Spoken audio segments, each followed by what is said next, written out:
Chapter 38:22. It was only today that she found out that Aunt Lou, who was deeply in love with Brother Six, was also deeply in love with Brother Six. It turned out that two people who loved each other could be so shocking.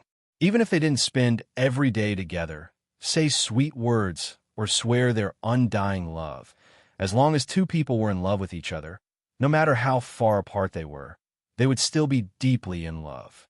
This kind of love made her envious and touched at the same time. "Aunt Lou, why do you love Brother Six so much? You haven't seen Brother Six for almost a year. You haven't even called him. You haven't heard from Brother Six at all. Why are you still able to persevere? Why are you still able to go on without hesitation?" Zhou Jean asked with a bit of sincerity. It was as if she wanted to verify something with Yi Qian so that she could have the courage to believe in love. Her question made Yi Qian look up and smile. Her tear-stained face was dazzling. She smiled and said, "Your Brother Six has always been my light source. Without him, my hope in this life is gone. Yi Jean, I won't give up on him. I won't blame him either. You said that his heart has always been with me. I've always known that. Now that I, Aunt Lou, have met such a good Brother Six, how could I bear to let him go? I have to hold him tightly in my hands and keep him by my side." Yi Qian said gently as she looked at Zhou Jean.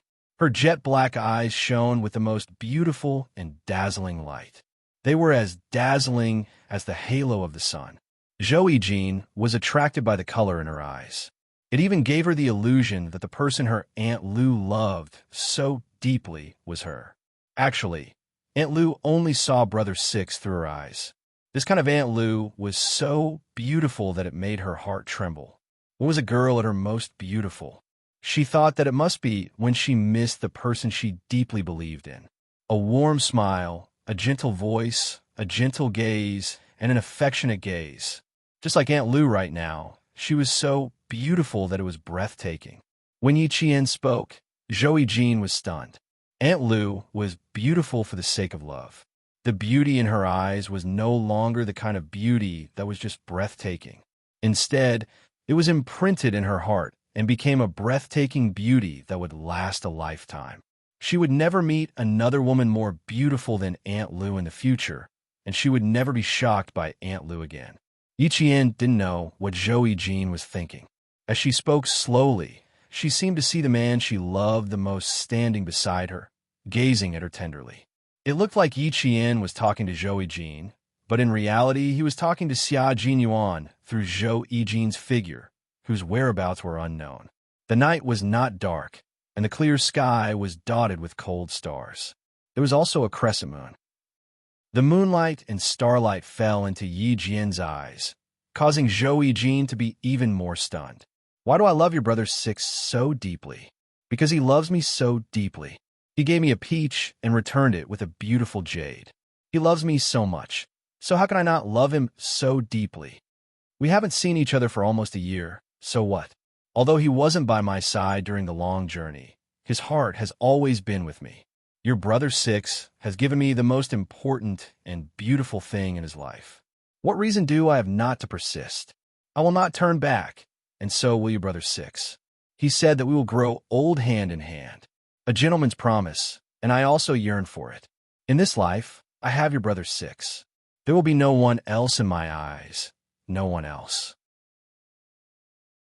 Chapter 38:23. It was winter in Nangguang, and the wind was a little cold. It was cold when it blew on her face, but Yi Qian's heart was as warm as a sunny day. Her soft voice was filled with passion, and Zhou Jean fell deeper into her love. "I met the best of him and received the best of love. Yi Jean, your sixth brother, and I both received the best of each other, and we will continue to be together. I also believe that you will be the same.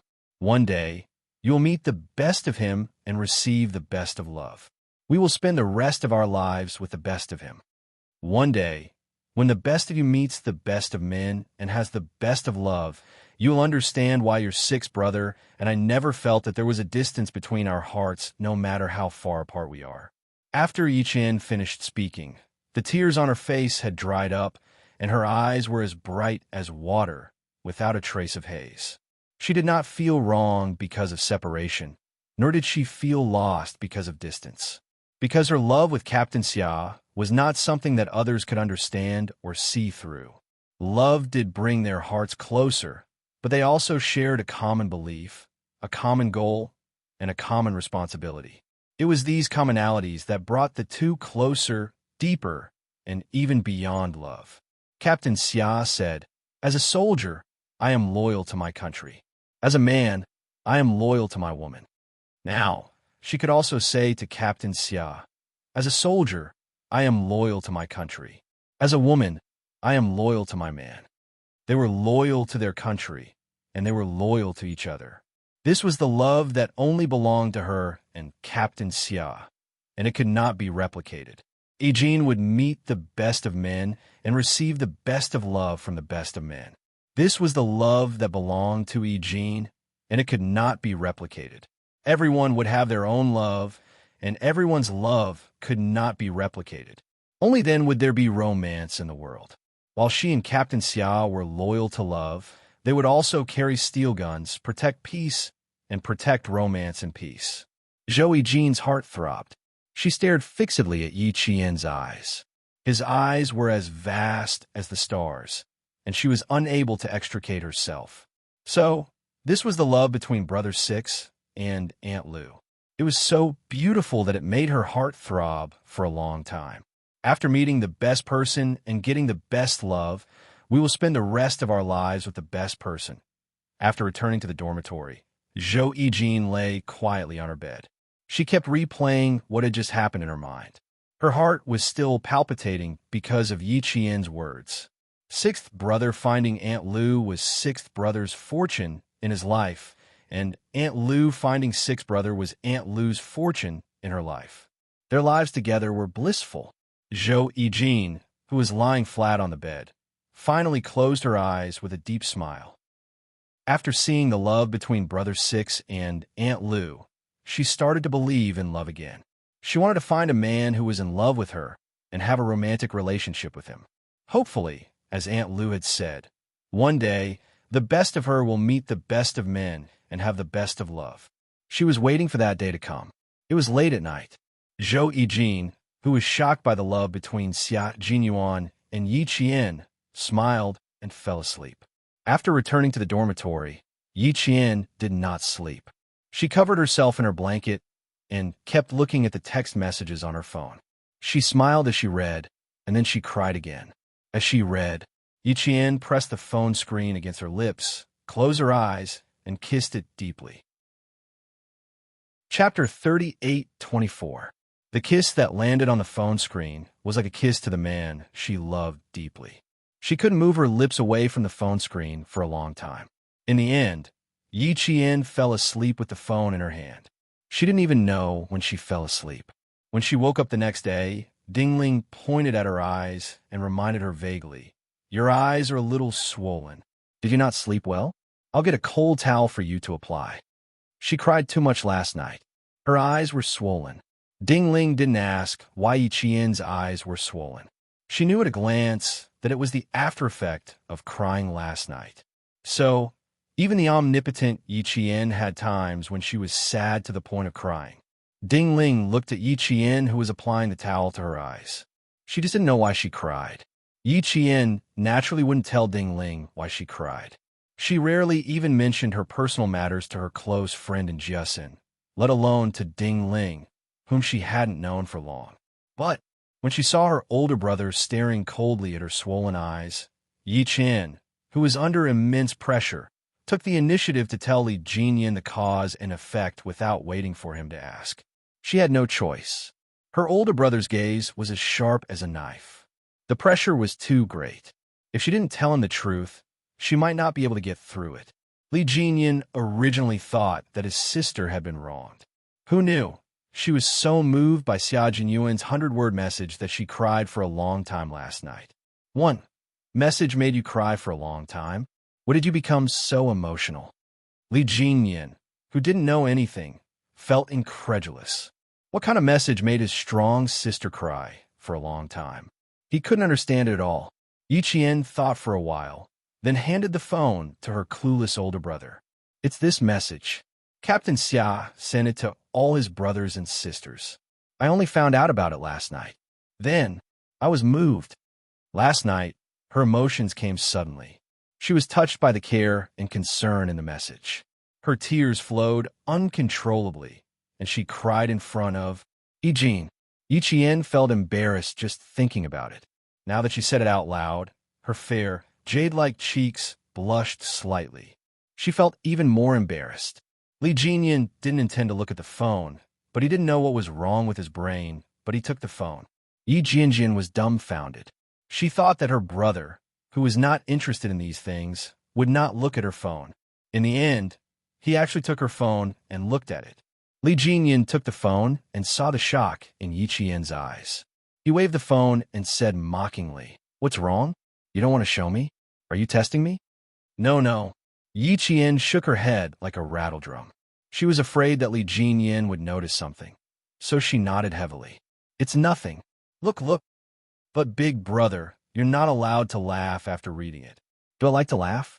Li Jinyan unlocked the phone screen. The slender phone moved a few buttons and quickly entered the message inbox. There were only 3 messages in the inbox. He looked at the displayed number. It was unfamiliar. It wasn't Xia Jinyuan's phone number. Yijin's phone number is Aunt Xia's daughter. The message is a little long. There are 3 messages, Yi Chen reminded him softly. One message was divided into 3 messages. There were too many words. Li Jinyan, who appeared calm, solemnly opened the message at the bottom. Chapter 38:25. How did Xia Jinyuan manage to woo his sister? He had to learn more. A single text message was enough to make his reticent sister cry until her eyes were swollen the next day. Perhaps this text message would give him some clues. Li Jinyan opened the text message with the intention of learning and read it carefully. Yi Qian stood quietly and waited for him to finish reading. Seeing that his cold expression had softened a little, Yi Qian, who was also very attentive, seemed to have understood something in that instant. He was like an unclimbable big brother on a snowy mountain. Could it be that he wanted to fall in love? Could it be because of the misunderstanding about his anniversary? Or could it be that he was moved by his grandfather's words? Thinking of this, Yi Qian couldn't help but smile. If that was the case, that would be great. His grandfather's biggest wish was finally about to come true. He finished reading the 100-word text message 3 times, each time taking less than 10 seconds to finish reading. After reading it for the first time, Li Jinyan glanced at his sister who was standing obediently beside him. His eyebrows twitched. He looked at Yi Qian, and Yi Qian looked at him. Then she blinked. Li Jinyan's eyebrows twitched again. Then he went back to the first text message and read it from beginning to end. Just like that, Li Jinyan read the 100-word text message that Xia Jinyuan had sent to his family friends, including his sister, 3 times and memorized every word. Li Jinyan returned the phone. His thin lips were slightly pursed, but there was still a slight ripple in his heart. His ripple wasn't because of the sender of the text message, but because his sister was actually moved by it. Could it be that all girls like this kind of care? Thinking about it, Xia Jinyuan did a good job. Not only did he care about his sister, but he also mobilized the whole family to care for her. He even used the words earnestly and begged. His attitude was sincere, and his care for his sister was not little. But to be honest, he wasn't moved by it. "So, you were moved to tears. Not bad. He is indeed good to you." Li Jinyan, who admitted that Xia Jinyuan was a good person, nodded and said something very dry. He was not moved, so he did not say anything. Yi Qian took the phone and nodded. His voice was soft. "He's not by my side, but he's always showing concern for me in ways I can't see. Big brother, I'm very touched." "Well, it's good that you're touched. This means that this message has a certain effect. You guys have a performance tonight. I'll sit beside you and watch it together," Li Jinyan said faintly. Then, he moved on to another topic. "My grandfather missed you and was worried that you wouldn't be used to living in Nangguang. So, he asked me to come over and check on you. If you have any difficulties, you can tell me directly. Although my relationship with Du Kaiwei is average, I could be considered to be one of the better ones among the siblings. If you have any difficulties, I can mention it to him." Yi Qian couldn't help but laugh at the sudden change in topic. Her big brother. He was afraid that she would ask about him, so he immediately changed the topic. I don't have any difficulties. I'm just here to study. It's just a winter break, so I didn't have any difficulties at all. Yi Qian didn't want to owe him any favors because of this. She was perfectly fine, so why should she let her big brother interact with the Du family? Du Jiai didn't respect her big brother at all. If she found out that her big brother went to look for Du Kaiwei because of her, she would definitely make a scene. Since she said that, Li Jinyan didn't insist. Chapter 38:26. It was originally a topic to change the topic, so it was over after a short conversation. The main point was still the old man. Yi Qian asked about old Master Yi again, and Li Jinyan answered them one by one. He was in good health, had a good appetite, and was in a good mental state. In short, everything was better than before. Yi Qian's return injected new life into old Master Yi's quiet life. Old Master Yi, who was originally in a gloomy mood, was pulled back, and his life was renewed. Li Jinyan looked at his sister, who was also smiling brightly, and a faint smile appeared in his cold eyes. Grandpa is in good health now, and he's looking forward to you finding a girlfriend. On the phone, Grandpa really hoped that you could quickly find a girl and bring her home for him to take a look. Big brother, you have to work hard. In the end, they still talked about Li Jinyan's marriage. Li Jinyan looked at Yi Qian, and the corners of his mouth turned up slightly. He replied calmly, I'm not in a hurry. With you around, Grandpa will always be happy. You're not in a hurry, but Grandpa is. We can't keep delaying it. If we don't find a girl soon, all the good girls will be snatched away by other men. I didn't say that. It was Grandpa who said that. Yi Qian said with a smile, acting as a parent who urged others to get married. He even laughed and said, Actually, urging others to get married is quite a headache. As Grandpa instructed, I have to complete my task perfectly. As the saying goes, I'm better off dead than I am. Big brother, please bear with it first. I don't want this to happen either. Where did you learn that? You're so glib-tongued. Li Jinyan was amused by her. He raised his hand and flicked Yi Qian's forehead with his slender fingers. You know I'm wrong, but you don't know how to bear with it. You even came with Grandpa to urge me. I think you just want to watch the show. No. I also really hope that Big Brother can find a gentle, kind, and cute sister-in-law. Big Brother, let me give you some advice. You're so cold that I don't even know if you have any emotions. You definitely can't find another dignified and virtuous sister-in-law who doesn't show her teeth when she smiles. Her suggestion made Li Jinyan's eyebrows twitch a few times. His intuition told him that Yi Qian's next words would make him even more helpless. He could have stopped her from continuing, but when he saw Yi Qian's smile, which was brighter than the sun, Li Jinyan couldn't bear to do so. The smile on Yi Jian's face deepened. Her clear and melodious voice was like pearls falling on a jade plate. It was extremely pleasant to the ears. I'm very worried that if you find such a girl, your date will become a date where you look at me and I look at you. You won't say a word and just sit there for the whole day. Sure enough, it wasn't anything pleasant to hear. Li Jinyan couldn't help but laugh. His little sister was really a silly girl sometimes. Didn't she understand that if he really did find a sister-in-law for her one day, a lot of his concern for her would be diverted to the other girls by his side? Just as Xia Jinyuan said, his little sister had suffered too much and now only wanted to make up for it. In a 100-word message, he acknowledged this sentence the most. It was also because of this sentence that he realized how deeply Xia Jinyuan loved his little sister. Silly girl, Big Brother also wants to make up for all the hardships you went through when you were young so that you could be happier and enjoy more. Find a girlfriend? Although he had wavered a little, he still couldn't beat his heart's desire to care for her better. How nice it was to be like this. Chapter 38:27. The reason why Li Jinyan thought that things were going well was simple. Like now, he didn't have to worry about the other girl. He didn't have to guess what the other girl was thinking. He could give all his care to his younger sister, who had helped his grandfather get back on his feet. This kind of interaction gave his lonely heart a place to return to. He could feel the warmth of his original family and no longer have any regrets. Every few steps, the two siblings would look at each other and smile. Du Jiai, who was watching from afar, interpreted the intimacy between the siblings as another form of affection. Click! After a few sounds, Du Jiai sneered with disdain. She used the camera that she had prepared for the art troupe to take a few photos of the siblings. The effect was so good that the old man put the photos of the siblings in a frame and put on the bedside table. Every night before he went to bed, he would look at his grandson and granddaughter in the frame. The soft sound didn't escape the Special Forces siblings' ears. They looked in the direction of the sound at almost the same time.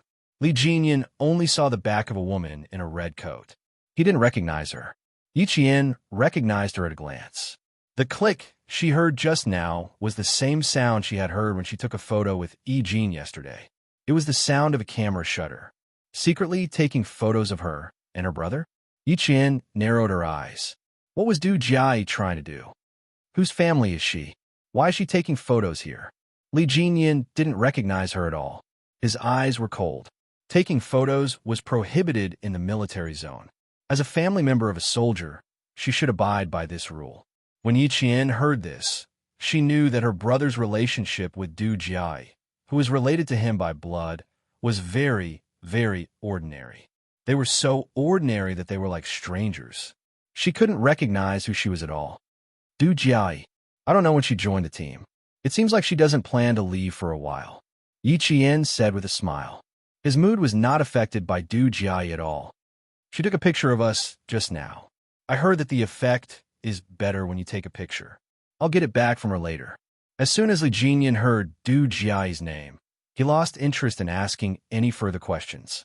He only replied, I'll mention this to Du Kaiwei. As the regiment commander, it's my responsibility to deal with the family members who don't abide by the rules and regulations of the team. Although the two siblings had only known each other for less than 3 years, they were highly similar when it came to handling certain matters. They wouldn't disturb their mood for someone they weren't interested in. They would just ignore them. The two siblings didn't care about the incident at all, but Li Jinyan had the intention to kick Du Jiai out of the company. Du Jiai, on the other hand, was so happy that her footsteps were especially light, sweeping away the pent-up anger that she had suffered in front of Zhou Yijin and Yi Qian last night. Why did she call him Brother Li so affectionately? Ha ha ha, so that's what happened. She was indeed too naive. She thought that Yi Qian was only trying to get close to Li Jinyan, who knew that she wasn't trying to get close to anyone, but even Li Jinyan's body. She was too shameless. In order to become a phoenix, she was even willing to sell her own body. This kind of trash really made her feel disgusted just by standing next to her. Wasn't Xia Jinyuan very powerful? Didn't he hate scheming women? She must be blind this time. She actually thought that Yi Qian's unscrupulous trash was a good person and even introduced her to Zhou Yijin. She was really blind. Chapter 38:28. When she returned to Beijing, she would develop the photos and show them to Annie Xiao. Then, she would ask Annie Xiao to expose Yi Qian's facade. When that happened, the more Du Jiai thought about it, the more excited she became. When that happened, Yi Qian wouldn't be the only one to be humiliated. Xia Jinyuan, Li Jinyan, and of course, family Xiao would also be humiliated. She didn't come to Nangguang for nothing. She actually managed to capture such an interesting scene. Just wait and see, Yi Qian. Let's see how you can stand firm when that time comes. If you still want to stay in the army after graduation and climb up the social ladder, I, Du Jiai, will make you suffer the feeling of being trampled into the mud. She will make you understand the consequences of offending someone you shouldn't have offended. Du Jiai pushed open the doors to the auditorium and revealed an even more dignified smile. Her every move was so natural and elegant. She was like the most beautiful flower in a field of flowers, attracting the attention of countless people. Du Jiai enjoyed the feeling of being watched. The more people looked at her, the more elegant she became. She enjoyed being stared at, and she enjoyed the amazement in their eyes. Li Jinyan accompanied Yi Qian out of the auditorium, but didn't go in.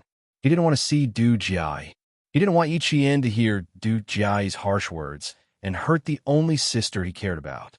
Hearing this, Yi Qian stopped his action of pushing open the doors and turned to look at Li Jinyan, who was standing behind him.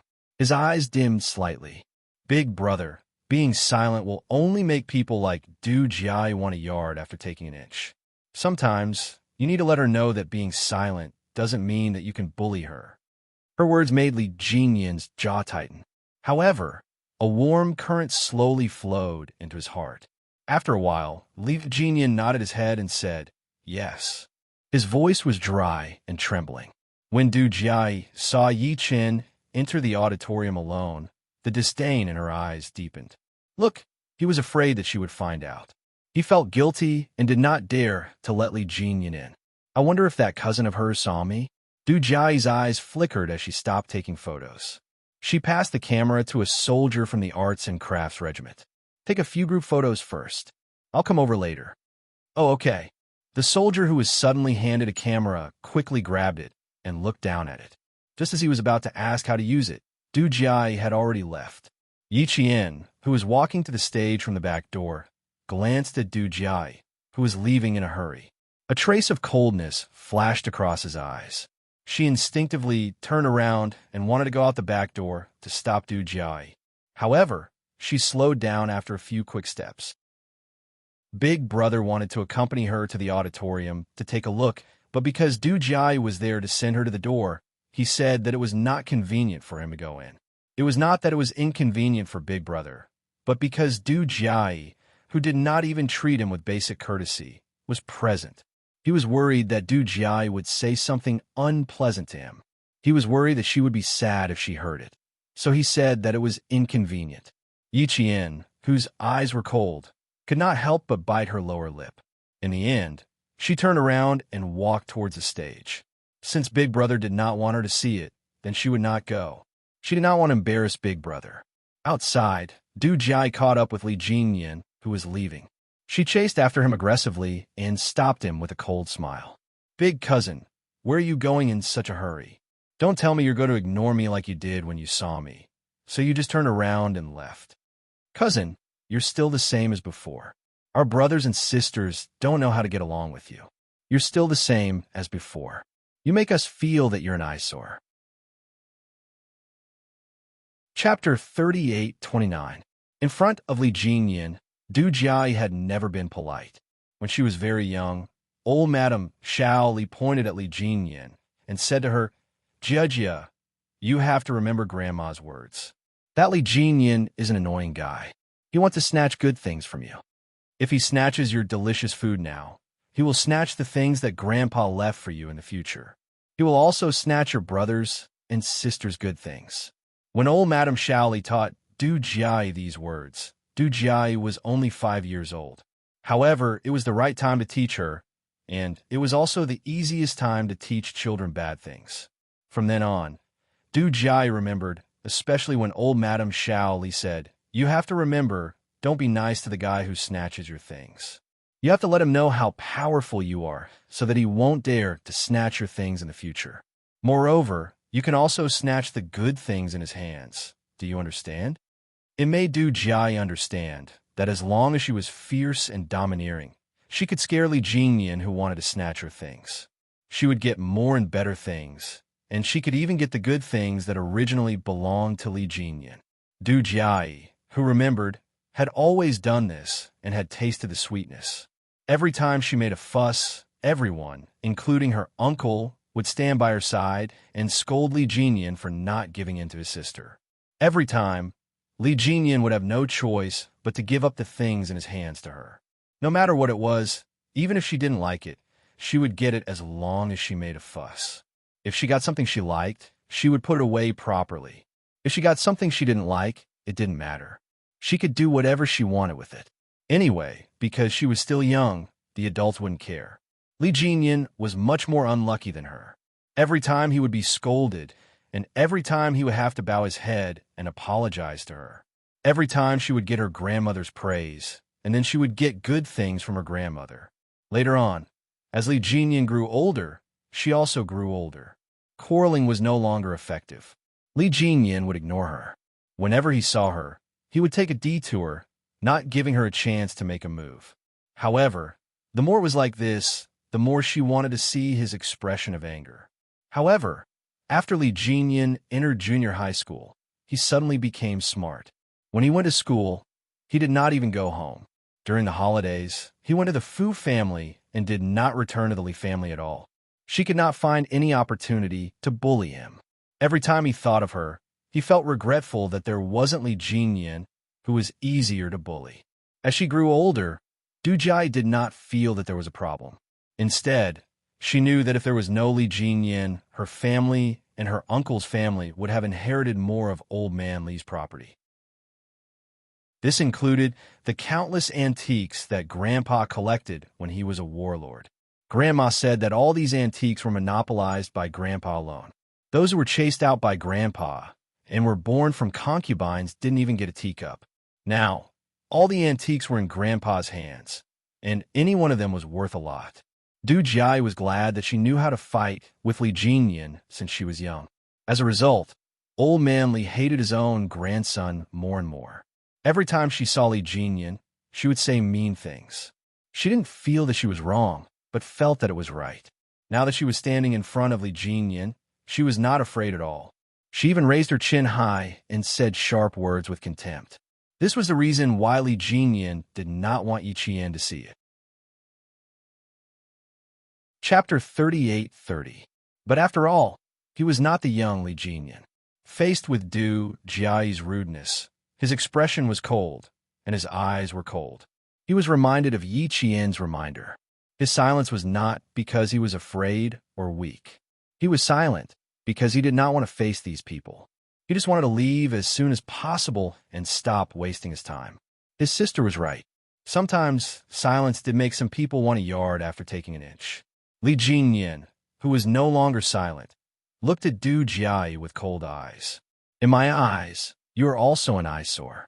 You have always been an eyesore since we were young. His gaze was cold and carried a hint of hostility. Du Jia, who was not on guard, felt her heart skip a beat. She was obviously frightened. Du Jia's face was filled with anger. She snorted coldly and lowered her voice to prevent others from hearing her. How dare a person who even Grandpa hates talk to me? She was still as unreasonable and hypocritical as before. Standing here and bickering with her made Li Jinyan feel very embarrassed. His cold voice didn't hide his disgust for her as he slowly said, "An ignorant person indeed doesn't deserve to talk to me. Every word you say is a waste of my time." Li Jinyan had always been silent when facing Du Jia's harsh words. This time, his sudden counterattack stunned Du Jia. Her face was full of disbelief. What did she just hear? Did she just hear Li Jinyan say that she was ignorant and that she was not worthy to talk to him?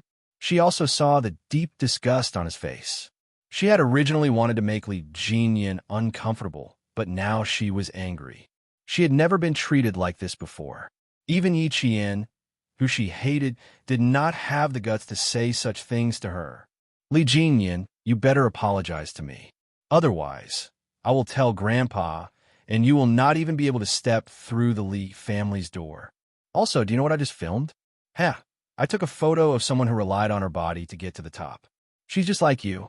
Du Jia didn't say anything worse because she saw the undisguised killing intent in Li Jinyan's eyes. He wanted to kill her. He wanted to kill her. At this moment, Du Jia was stunned. She immediately stopped herself from saying something even worse. She had always known that when Li Jinyan was angry, he was not as violent as thunder. Instead, he was like a turbulent undercurrent in the depths of the sea. On the surface, the wind was calm, but in reality, it was turbulent. However, would he dare to kill him? Du Jia sneered, her eyes hard. Although her breathing was not smooth, her words were still very clear. I'm not that easy to scare. You want to kill me? Huh. Li Jinyan, do you dare? You. This time, Du Jia couldn't open her mouth at all because Li Jinyan's hand was gripping her neck. Between his fingers, there was something extremely cold and bone-chilling pressed against her carotid artery. Was she going to die here? Fear instantly took over her mind. Her previously arrogant eyes were filled with a fear that had never been there before. At this moment, Du Jia finally understood that Li Jinyan wasn't trying to scare her. He would really kill her. From now on, if I hear you say anything disrespectful about Yi Qian again, Du Jia, I have countless ways to deal with a person. Car accident, fire, backflow, etc. I will let you die without a sound. Li Jinyan's back was facing the company's surveillance camera. He looked very intimate as he coldly warned Du Jia. Du Jia couldn't help but clench her teeth. Chapter 38-31. Releasing his hand, Li Jinyan took a step back and stood in front of her for a while before turning around to leave. If he dared to do this, he must have a way to cover it up. He was not afraid of being discovered. Du Jia originally thought that he was just scaring her. She did not expect that she would really escape death. She clutched her liberated neck and coughed violently. Du Jia coughed until tears came out of her eyes. She coughed while taking deep breaths. Her gaze was fixed on the tall figure that was walking away. At that moment, there was not only fear in the depths of her eyes, but also coldness. He wanted to kill her. He really wanted to kill her just now. Just because she said something about Yi Qian, he actually wanted to kill her. Her knees were so weak that she could not stand steadily. She could only slowly squat down and did not stand up for a long time. A passing soldier saw her and walked up to her to ask about the situation. What happened to you? Do you need help? No need.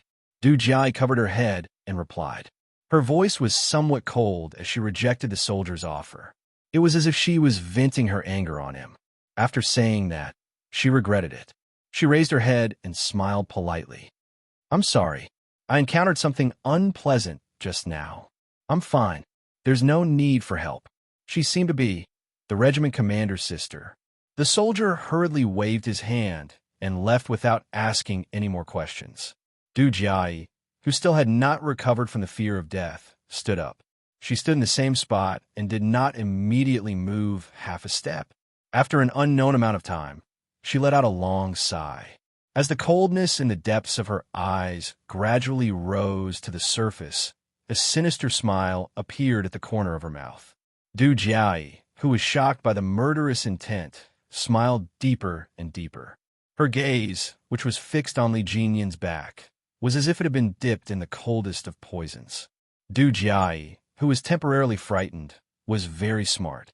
She did not chase after Li Jinyan because she knew that even a rabbit would bite when cornered.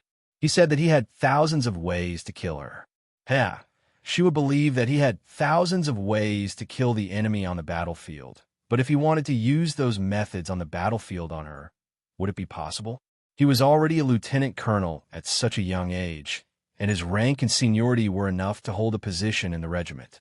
This wasn't a rank and seniority that an ordinary lieutenant colonel could have. A lieutenant colonel regiment was enough to show that Li Jinyan was an elite in the Navy. Li Jinyan had been ostracized by his family since he was a child. Even his own father didn't like him. Now, he was one of the elites of the lieutenant colonel group.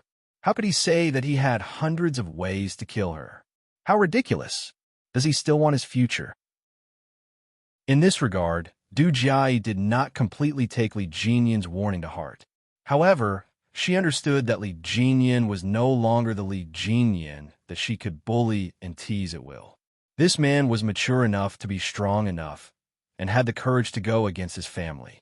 And if she still treated him the same way as before, the scene that shocked her today would happen again. You want to kill me? Let's see who is stronger. Du Jia murmured in a low voice. Then she turned around and returned to the auditorium elegantly, as usual. She was not in a hurry.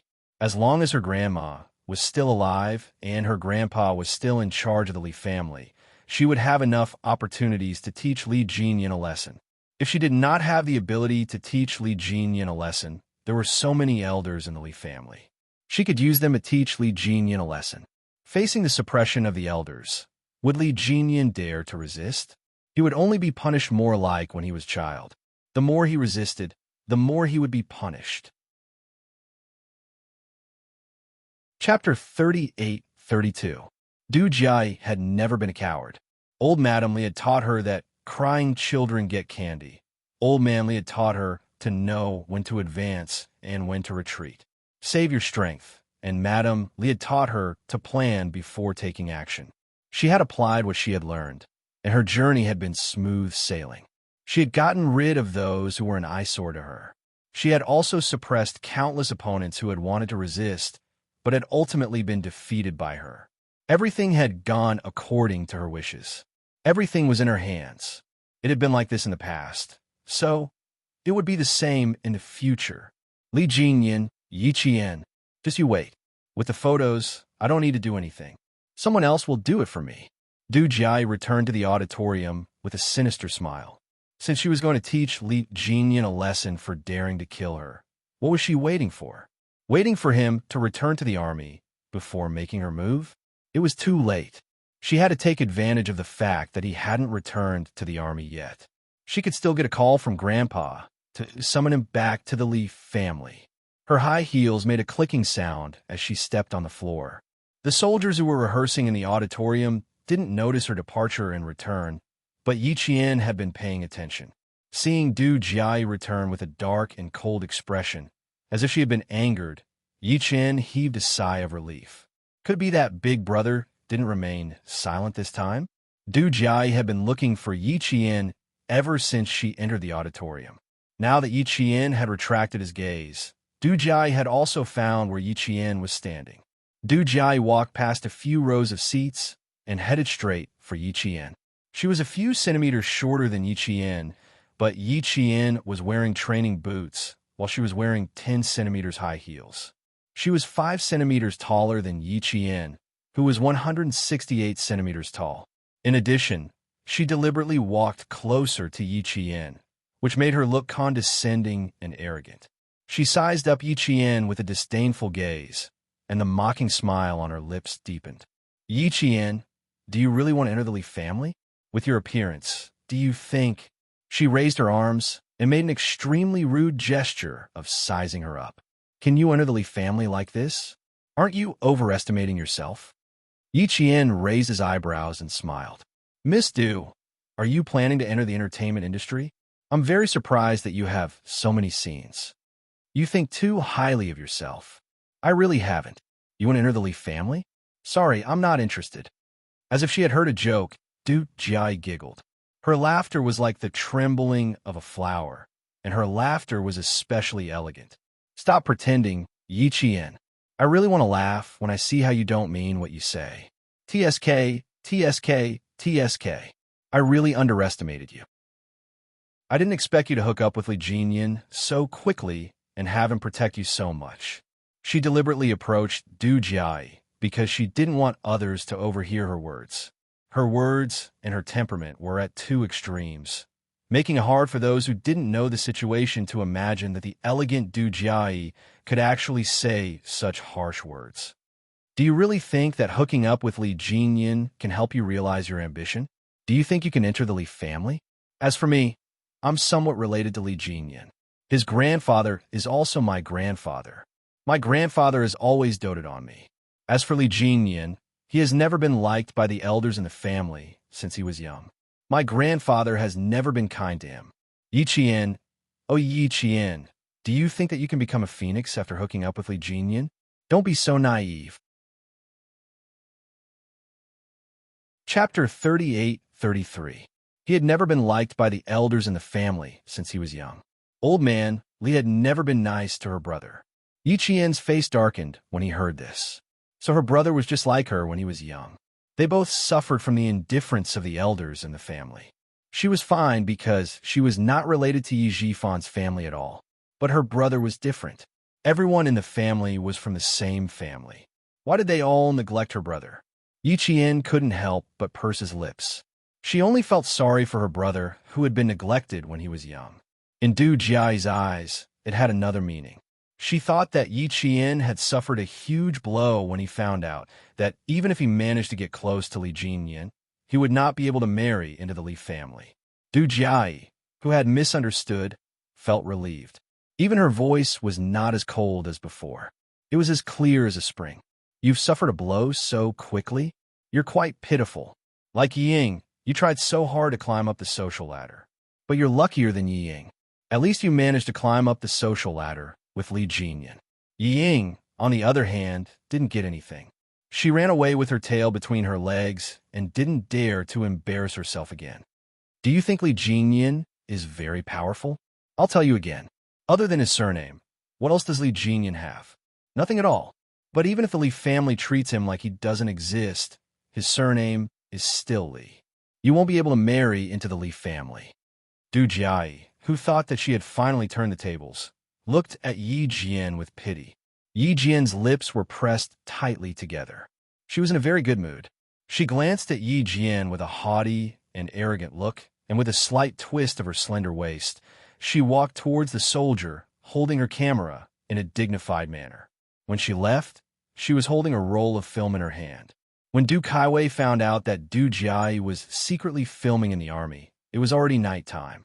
When he contacted her, Du Jiayi had just gotten into the private car sent by the Li family to pick her up.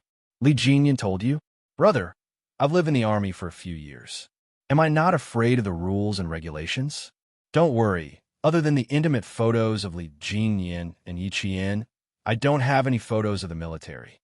You want film? Sure. I'll mail it to you tomorrow afternoon. Fine. Li Jinyan has been targeting me since we were young. You know that. Why do you believe everything he says? Other than the photo of Li Jinyan and Yi Qian, I'll send the rest over. There's no point in keeping them anyway. I have to go to Grandpa's house to visit the two elders. I'll hang up first. Goodbye.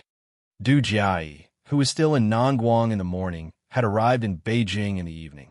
Her eyes flashed with a calculating light. She immediately hung up the phone and said to the driver, Uncle Yang, drive faster. I really want to see Grandpa and Grandma now. She really wanted to see Grandpa as soon as possible. She really wanted to tell him about Li Jinyan and Yi Qian. She couldn't wait to see how Grandpa would call Li Jinyan back and scold him. Oh, no. A scolding was nothing. It wouldn't hurt or itch. She really wanted to see Grandpa whip Li Jinyan fiercely. She wanted to see Grandpa whip Li Jinyan until his skin and flesh split open.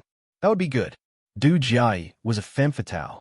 That night, while Yi Jian and Li Jinyan were watching the literary gala attentively, Du Jiayi sat in the Li family's large living room and told Old Master Li everything she saw and guessed, adding fuel to the fire. Chapter 38-34. She had the ability to distort the truth and knew what Old Man Li hated the most. First, she brought up Yi Qian's background. He came from a rural village and used some unknown method to squeeze his cousin Yi Ying out of the college entrance exam. Then, he got into the military academy. These two things violated Old Man Li's taboos. He disliked people who were scheming in bed the most. Women should be docile.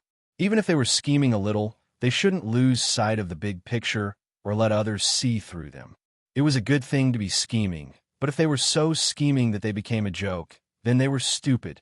Then, she heard Du Jiayi say that Yi Qian relied on his beauty to cast a wide net and had an ambiguous relationship with several unmarried young masters in the capital. Once again, she violated Old Man Li's taboos. Old Madam Li added fuel to the fire. What should we do? What should we do? Jin Yin has been too well protected by his family since he was young. He doesn't know how sinister people are. After joining the army, he doesn't know how complicated society is. How many girls with bad intentions want to marry into a rich family? Old Man Li, what should we do? Jin Yin isn't close to his family. If we tell him to be careful, I'm afraid he'll blame us. What should we do? I'm so panicked that my hands are trembling. As she spoke, old Madam Li, who could be said to be the ancestor of the white lotus flower, placed her hand on the back of old Master Li's hand in order to let him know that she was really panicking. Du Jiayi saw this and was especially impressed. The person she admired the most was not her own mother, but her grandmother, who made her grandfather feel that although she was scheming, she didn't go overboard. A woman like her grandmother could be called a winner. Old Man Li wouldn't fly into a rage when he was angry. At his age, it wasn't suitable for him to be angry. Old Man Li glanced at his second wife and said indifferently, Jin Yin wasn't protected too well by his family. He just knew that his family wasn't sincere to him. That Yi Qian, I heard from Jiayi that he's good at coaxing people. If you were willing to let go of your prejudice against your sister and accept Jin Yin back then, this wouldn't have happened. Old Madame Xiao Li's expression froze. She retracted her hand, lowered her head, and silently wiped her tears. At this time, she couldn't speak anymore. If she said anything, she would blame him. Seeing that her grandmother was being scolded, Du Jai hugged Old Man Li's arm and said coquettishly, "Grandpa, you can't say that about grandmother. I heard that Big Grandma made grandmother kneel in the snow for a whole day. It was Big Grandma who hurt grandmother first. You can't be unreasonable. Now that grandma is worried that big cousin has been deceived and you say that grandma is wrong, what do you want grandma to do? Grandpa, you're being unreasonable." "All right, you little girl. You only know how to feel wrong for your grandmother. Hurry and let go. My old bones can't stand being shaken by you. My bones are about to fall apart." In the face of his granddaughter's coquettishness, Old Man Li didn't say much about his second wife. He had to leave some face for his second wife in front of the younger generation. "I'll deal with your big cousin's matter. As for you, you can't tell anyone. As for the boy she knows who has a family xia, develop his photo and give it to Grandpa. Don't get involved in this matter. Grandpa knows what to do." Du Jai didn't listen. She just wanted to see how unlucky Li Jinyan was. If she wasn't even allowed to get involved, how could she watch? But she only managed to say the word "but" when she received a warning look from old Madame Xiao Li, who was wiping her tears. The old man had already spoken. Even she, the person who slept next to him, didn't dare to say anything, let alone his granddaughter. Chapter 38-35. After receiving the warning, Du Jia reluctantly shut her mouth. "Fine, I won't talk about Li Jinyan and Yi Qian now, but I can at least talk about Li Jinyan and me. Fine, I won't talk about Big Brother and Yi Qian anymore, but there's still something very important that I must tell you. Because I mentioned Yi Qian, Big Cousin thought that I was deliberately framing him, so he raised his hand to strangle me. Grandfather, he even wanted to kill me for an outsider. You have to make him apologize to me. Otherwise, I'll feel so wronged. It was clearly for his own good, but in the end, not only was he not understanding, he even wanted to kill me. Grandfather, I really was almost killed by Big Cousin at that time." Old Man Xiao Li sucked in a breath of cold air and hurriedly stood up. "Did he strangle you? Quick, let grandmother take a look. How could your Big Cousin be so cruel to his own cousin for an outsider? Jai, you have to tell the truth. You can't wrong your Big Cousin." She got up, showing both concern and warning. Old Madame Xiao Li did everything. It was really hard to tell who she was biased towards. Old Man Li glanced at his nervous second wife and coughed softly. He said to Du Jai, whose face was full of grievances, "Your Big Cousin has a cold personality and isn't good with words. Although your relationship with him is just so, he wouldn't go so far as to kill you. Look, aren't you fine? There are times when teeth fight, not to mention that you're cousins. It's normal for you to bump into each other. If he really wanted to kill you, Jai, do you think you'd be able to come back alive? I don't think so. You said that your cousin is now in the Lieutenant Colonel Regiment and is considered an elite in the army. Then, with his ability, if he really wanted to kill you, you wouldn't be able to escape. All right, don't treat the bumps between siblings as a big deal. Grandfather still has things to do. Go and chat with your grandmother." Old Man Li, who didn't give Du Jai any explanation, stood up. He treated what Du Jai thought was a big matter as a quarrel between siblings. Du Jai thought that she could be comforted and hear that her grandfather, who doted on her, would stand up for her. She thought so, but who knew that it was not the case? Grandfather. Du Jai was not satisfied that she did not achieve the effect she expected. She got up and wanted to pester him a little longer. "Jai, your grandfather has something to deal with. Accompany me for a chat." Old Madame Xiao Li quickly grabbed her granddaughter's arm and forcibly pulled Du Jai back to the sofa. Du Jai, who felt that she didn't get anything, couldn't take it anymore. Her eyes turned red in an instant, and she stretched her neck. She felt so wrong that tears flowed out of her eyes. "Grandma, look, it's not like what Grandpa said about the conflict between siblings. Big Cousin clearly wants to kill me. Look here, it's still red. It's still red. There wasn't even a mole on her white, swan-like neck, let alone red.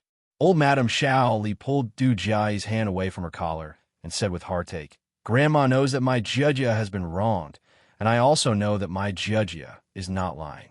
But, Jia, since your grandfather said that it's just a quarrel between siblings, then it's a quarrel between siblings. If you feel wronged, think about your grandfather's angry expression just now. Won't you feel better in your heart? Since you just want to make Li Jinyan's life unhappy, then remember not to be too greedy. Everything has a progress. What you want to happen will inevitably take time to ferment. When the time comes, you won't feel wronged. Instead, you'll feel that all the grievances are worth it." Chapter 38-36. Even after listening for so long, Du Jiai still felt aggrieved.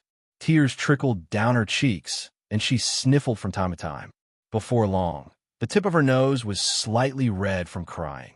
Old Madam Xiaoli took out a tissue and passed it over. Her kind voice was like a soothing classical song, comforting Du Jiai's aggrieved heart. "You've already achieved your goal tonight, so you can take your time from now on. Old Master Li is already angry. So are you still afraid that Li Jinyan won't have a hard time? You're just waiting for Li Jinyan to be reprimanded by Old Master Li. Calm yourself down and don't think about watching Li Jinyan anymore. Your grandfather won't like it." Old Madam Xiao Li comforted her granddaughter gently. Gradually, the grievances in Du Jiai's heart disappeared bit by bit. By the time she fell asleep, there was only a tiny bit of grievance left. The next day, Du Jiai was woken up by Old Man Li reprimanding Li Jinyan over the phone. The grievances in her heart flew away immediately. She was so happy that she lifted the blanket and got out of bed barefoot. Opening the door, she was about to run out. When the door opened, Du Jiai stood there without running out. She looked a little embarrassed. Her grandmother seemed to be waiting for her outside. "Jiai, what have I taught you? Haste makes waste. You still haven't learned it at this age?" At the door, Old Madam Li, who was wearing an exquisite handmade cheongsam, stood there quietly. She still had the gentle smile of an old woman on her young and beautiful face. She just looked at her granddaughter indifferently. "Grandma, I have never seen your grandfather reprimand the son and grandson left by his legal wife. Where did your courage come from?" "Grandmother, I didn't." "You've misunderstood me." Du Jiai was a little unwilling. She gently grabbed Old Madam Xiao Li's wrist and shook it gently. "I woke up hungry, so I got up to eat breakfast." Who was Old Madam Xiao Li? She climbed into Old Man Li's bed at the age of 14 and gave birth to Li Chenglan at the age of 15. She jumped from a beggar to the matriarch of a warlord's family. Her ability and means were extraordinary. How could someone as scheming as her be fooled by Du Jiai's coquettishness? Besides, the more a woman acted coquettishly, the more a man would dote on her. This was something she had taught her own granddaughter. It's not working on her. Without any hesitation, Madame Xiao Li slowly withdrew her hand. With a smile as gentle as water, she tucked Du Jiai's uncombed hair behind her ear and gently brushed the loose strands in front of her forehead. Her voice was unhurried as she said, "Since your grandfather already knows about Li Jinyan's affair with that shady girl outside and told you not to interfere, saying that he'll handle it properly, then you should listen and watch. You can't have any other thoughts. Old Master is old, but his heart and eyes are not old. Li Jinyan's surname is Li. No matter how unhappy he is, it's not up to you, a granddaughter with the surname Du, to do anything, understand? I've never done anything in my life. I hope you learn from me and don't do anything stupid. Old Master's surname is Li, and Li Jinyan's surname is also Li. The Li family's matters should only be handled by the Li family. No one can interfere, no matter how close they are. Old Master knows this clearly. Otherwise, why didn't Old Master say that Li Jinyan's hand was on your neck last night? Why didn't he say that he wanted to speak to you? It's obvious that no matter how wrong Li Jinyan is, no matter how wrong he is, no matter how out of line he is, you have no right to interfere. Understand? Jiai, remember what I said. This is my warning to you, and also my advice. Chapter 38-37. In the Li family, the one who knew Old Man Li the best was naturally Old Man Li's wife. Her advice was equivalent to telling Du Jiai what kind of perspective to take in order to please Old Man Lee. However, at this time, Du Jiai obviously didn't take it to heart like last night. She quietly clenched her hands. She was angry because of Old Lady Lee's different relationship. She lowered her eyes to hide the unwillingness in her eyes and made herself look weak and harmless. Think about what Grandma said and tell Grandma after you think clearly. Quick, Grandma's good granddaughter, go back to your room to tidy yourself up and go downstairs after you dress up. My Jia is so beautiful. You can't bury your beauty. Old Lady Lee pinched Du Jiai's cheek intimately with her hand that looked loose despite her careful maintenance, and then turned to leave with a deep smile. From the back of the exquisite Chong Sam, one couldn't tell that she was an old woman in her 70s or 80s. Even her daughter, Li Chenglan, who was 15 years younger than her, couldn't compare to her. Du Jiai slowly returned to the room and then sat down heavily on the bed. Her hands clutched the bed sheets so tightly that they were about to tear. In the end, it was because her surname was Du and not Li.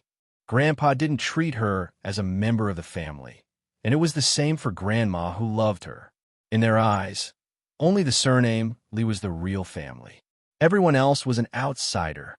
Du Jiai was so angry that her teeth were chattering. She just wanted to go back to the Du family now. She just wanted to go back to her real home as soon as possible. She didn't want to stay in the Li family at all. The Li family was a family with the surname Li. It had nothing to do with her surname Du. No matter how much she tried to please Grandpa, at the critical moment, Grandpa was still on Li Jinyan's side, not her, his granddaughter. She had finally figured it out. What was Du Jiai? She was nothing. Who asked her to be surnamed Du? Downstairs, Old Man Li was still scolding. On the other end of the phone, Li Jinyan put his phone directly into his trouser pocket and didn't listen at all. He had only rested for one night in the company, and now he was preparing to take a carriage to leave the company and return to the capital. Yi Qian could not go out, so he could only accompany him to the entrance of the company barracks. Take good care of yourself. If you need anything, feel free to contact me. Li Jinyan, who was standing at the entrance of the barracks, adjusted Yi Qian's training cap. There was a hint of gentleness on his handsome face as he said, "Grandfather has me by his side. Don't worry." Yi Qian nodded gently. It was only when Li Jinyan walked out of the camp and boarded a large bus from the Arts and Crafts Regiment that Yi Qian looked away. Zhou Yijin and a few other female soldiers from the Arts and Crafts Regiment left the village immediately after the banquet. Yi Qian did not even have the chance to say goodbye to her face-to-face. He only received a message from her saying, "See you next time. See you next time." He didn't know when they would meet again. After getting on a bus, Li Jinyan took out his phone from his trouser pocket and glanced at the screen. The scolding was still going on. He pressed the corners of his mouth together and pressed the phone to his ear. Although you're not close to your family, don't even think about bringing a shady woman back to the Li family. Li Jinyan, there should be a limit to your quarrel with your family. Don't go overboard, do you hear me? Li Jinyan did not reply. Old Man Li scolded again. Do you hear me? Old Man Li in the capital did not expect that Li Jinyan did not hear a single word he said. Chapter 38:38. It wasn't until he said, "Did you hear that?" that Li Jinyan said calmly, "Yi Jian isn't an indecent woman. I won't bring her back to the Li family. Don't worry about that." Li Jinyan finally opened his mouth, but that was all he heard. "I don't know what Du Jiai said to you to make you so angry. I just want to tell you that what you're worried about will never happen. If you're only here to lecture me about this, then I'm sure you already know my attitude. Please don't bring up something that will never happen again. I'm sorry, I still have something to do. I'll hang up first. Goodbye." With a cold expression, Li Jinyan didn't give Old Master Li a chance to ask him another question. As soon as he finished speaking, the call was cut off, causing the old man's voice, which didn't diminish in the slightest, to completely disappear. The car had already left the company far behind. Sitting at the back, Li Jinyan propped himself up with one hand on the seat. His tall and slender body rose slightly as he turned back to look in the direction of the rear of the car. He didn't see the main gate of the company, nor Yi Qian, who was standing inside the gate. Yi Qian had already thrown herself into training. She patrolled the mountains with the soldiers at the border, climbed the walls, and checked the signals of the various communication towers. At night, she and Ding Ling, with wet hair, bent over their desks to write the day's training reports. When the winter break was over, they still had to bind the reports into a book. The photocopies would be left in the basic company, and the originals would be brought back to school. At 4:30 a.m. on the 28th of the Lunar New Year, Yi Qian and the others, who were still asleep, were woken up by the urgent whistle. Everyone gathered as quickly as possible. A new mission had been issued. The higher-ups had instructed them to temporarily transfer them to patrol the major train stations and escort the travelers who were returning home to celebrate the Spring Festival. It was the first time the company had received such a mission.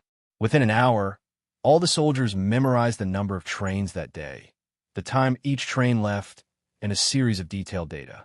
He also gave them a map of each station that they would be borrowing, where the ticket sales center was, where the ticket refund center was, what the various procedures were, and so on.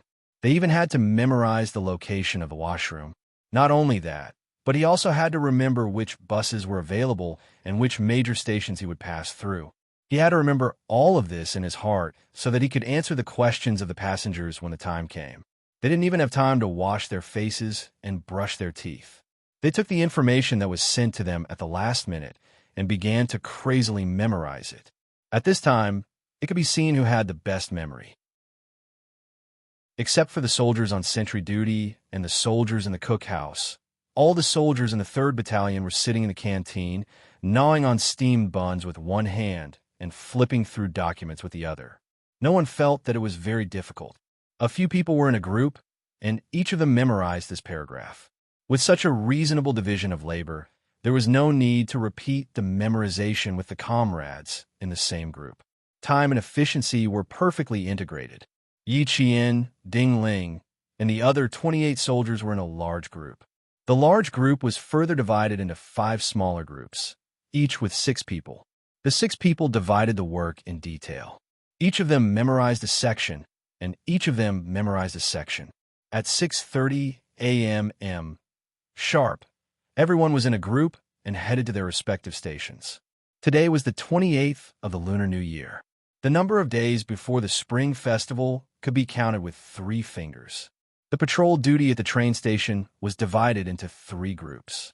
Yi Qian, Ding Ling, and the others group of 6 were assigned to the main train station. Chapter 38-39. When they arrived at the main train station, there was a sea of people. They were all travelers who were happily returning home for the new year. They carried things on their shoulders, in their hands, and tied to their chests and backs. They came and went just aboard the train back home. Yi Qian and the others immediately gathered after alighting the train. Then, they immediately threw themselves into the task assigned to them. These 2 days were the busiest and the most eventful. There was a constant stream of people asking questions and people rushing over to say that they had lost something. There were even cases of people fainting and people suddenly falling ill. From the 28th day of the new year to the 30th day of the new year, Yi Qian was so busy that he didn't even have time to take a sip of water. Number one, there's a passenger who needs to go to Huaqing Building. Which bus should I take? Bus 232. Yi Qian, who was codenamed Number 1, answered accurately. Number 5, received. Number 5, received. There is a passenger who needs to go to Guang and Road. Which bus will pass by? Bus 79, Shenghui Building. Get off, Yi Qian answered. Every time a passenger asked how to take the bus, Yi Qian could answer accurately. Only then did the soldiers in their group realize that while they were memorizing their group's information, Yi Qian had memorized all the information. There were so many bus routes at the train station, and she had memorized all of them. Ding Ling, who was standing with Yi Qian, was dumbfounded. She memorized all of it? She got all of it right. How did she memorize it? How did he manage to memorize so much information in just 2 hours? A computer brain? Ding Ling was shocked. The soldiers in her group and the other 2 groups were also shocked. They asked about the number of the train, the time, Yi Qian answered all of them without exception. Moreover, she answered 100% of the questions correctly. The three groups of soldiers on duty at the train station were shocked and learned something new. During the short break, the three groups of soldiers met, and all of them looked at Yi Qian with admiration. The soldiers' walkie-talkies were on the same channel as all the armed police officers and policemen on duty at the train station. This way, not only did the soldiers in the camp know that there was a female comrade who was seconded to help, whose memory was as good as a living map. No matter what they asked, she would not make any mistakes and would be able to answer everything. Not only that, when someone asked which route was where, how to take a car, and how to get there, Yi Jian knew which route was where, what landmark buildings there were, or which route was the closest and most convenient to that route. It was simply godly. Did she record it on purpose? This answer has never been wrong. It's impossible to specifically record demerits. She was assigned to the basic level company to study during the National Science University's winter vacation. Even if she wanted to remember, she would only remember the Xiang City's city map. It's unlikely that she would remember the Nanguang Province's provincial city map. She knows the train routes and bus routes every day. She also knows which stations and roads they pass by. She also knows the exact departure time of all the trains. She also knows which trains are late and how late they are. Tell me, how did she know? I guess it's probably all based on memory. It's all based on memory. How strong must her brain be to be able to remember it all? There are several old police officers in our station who are like her. They have the provincial city map in their mind. Asking for anything is faster than looking up the map by themselves. You already said that she's an old police officer. She's different. She just came. Then it's really all based on memory. The resting police team surrounded Yi Qian and discussed for a long time. The same was true for the armed police team. Each of them lamented how Yi Qian's brain was constructed. Her memory was so good. Chapter 3840. They all wanted to know why Yi Qian had such a good memory. Yi Qian, who was resting, smiled and answered the soldiers who were waiting for her to answer their questions. I usually like to memorize numbers and maps, so I have a good memory. They felt that she was not telling the truth, but they all knew that she really did rely on memorization. Other than that, she did not use any other methods. Yi Qian herself was very indifferent. After her break, she went back to her duty. Everyone was very busy. Topics like this that could only be talked about during break time would definitely not be brought into duty. Yi Qian was like all the other soldiers. She was so busy that she often had another urgent matter to deal with while she was still dealing with one. She was so busy that even a 10-minute break was a luxury. On the first day of duty on the 28th, Yi Qian and her team received praise from the higher-ups. They even said that they would be expected to come back and help next year. The commander of 2nd Company, who was holding a bowl of instant noodles to fill his stomach, laughed and said, "You guys are lucky to have made it this year. Tomorrow, she won't be in our company anymore. She's a high-level talent from the military academy. Even if our company wanted to keep her, we don't have the courage to let her stay. She should be left for a place where our country needs her more." The commander of 2nd Company called the battalion commander and sighed. This student, Yi Qian, really makes people want to keep her. Is there really nothing we can do about it? Want to keep her? Don't even think about it. The military academy has already spoken to the regiment. Her place here has already been arranged. If the military academy can't keep her, then our battalion can forget about it. Already arranged? Then there's really nothing we can do. What a pity, what a pity. You didn't see her ability to handle matters today. She can do the work of 10 people by herself. My goodness, even a company commander like me doesn't dare to walk in front of her. Don't be too stressed. There's only one winter break. After it's over, she can go back to wherever she wants. Why are you thinking so much? There's still 2 more days. You guys better cooperate with the train station to complete the mission. Don't embarrass me. The battalion commander of 3rd Battalion finished speaking quickly and hung up the phone with a bang. He was busy and had no time to chat with him. There was no way to make her stay, so what else was there to talk about? The company commander of 3rd Company placed his phone in his pocket and turned around to call for an impromptu meeting. He pointed out what was still lacking today and what needed to be improved so that they could better complete the mission for the next 2 days. What gave the soldiers a headache was not the consultation, but the queue cutting. No matter how many people shouted, there would always be people who liked to suddenly cut the queue, making things convenient for themselves, but making things difficult for the people behind them. It was understandable that they had to cut in line because they couldn't catch the train, but they had to cut in line to get into the station. If their tone was too harsh, they would say that they were scolding them. If their tone was too light, they wouldn't take it seriously and would continue to cut in line. On the second day, the seconded soldiers learned from yesterday's experience and became much more proficient in dealing with problems. Their efficiency also increased by a lot. However, as long as Nangguang Province's railway station entered the Spring Festival, there would be endless work to be done every day. Although the efficiency of work would increase, there would only be more work to be done. Yi Qian, Ding Ling, and another soldier from the company stood in a triangular formation, paying close attention to the security of the area they were in charge of. This was their first time carrying out such a mission, so they didn't dare to relax at all. They even lowered the frequency of their blinks, afraid that something would happen if they blinked. Chapter 38:41. Tomorrow was Chinese New Year's Eve. The number of passengers rushing home for Chinese New Year increased. Some passengers were worried that they would miss the train, so they arrived early and sat outside to wait. Travelers coming and going, travelers stopping to rest, and travelers carrying their luggage all converged into the Spring Festival army, rushing back to their homes to reunite with their families. There were also those who didn't go home and only strolled around the square to do some work so that they could have a good Chinese New Year. Someone threw a cigarette, but on the ground, and used the tip of his shoe to crush it. He picked up a large denim backpack and blended into the crowd. That woman has appeared. Find a few people to cut the queue and create a lively scene. Get a few brothers to join the fun. When it's time to show the knife, show it. Just like before, leave after stabbing. Our brothers are still locked in prison. Since she doesn't want us to have a lively Chinese New Year, we have no reason to let her have a lively Chinese New Year. Let's just have a happy Chinese New Year together. All right, Brother Hua has spoken. We can't let him down. We miscalculated last time, but this time we have to do it. If we can do it, we can do it. If we can't, there's no need to fight force with force. They have guns in their hands, and we only have knives. If we fight force with force, we'll be at a disadvantage.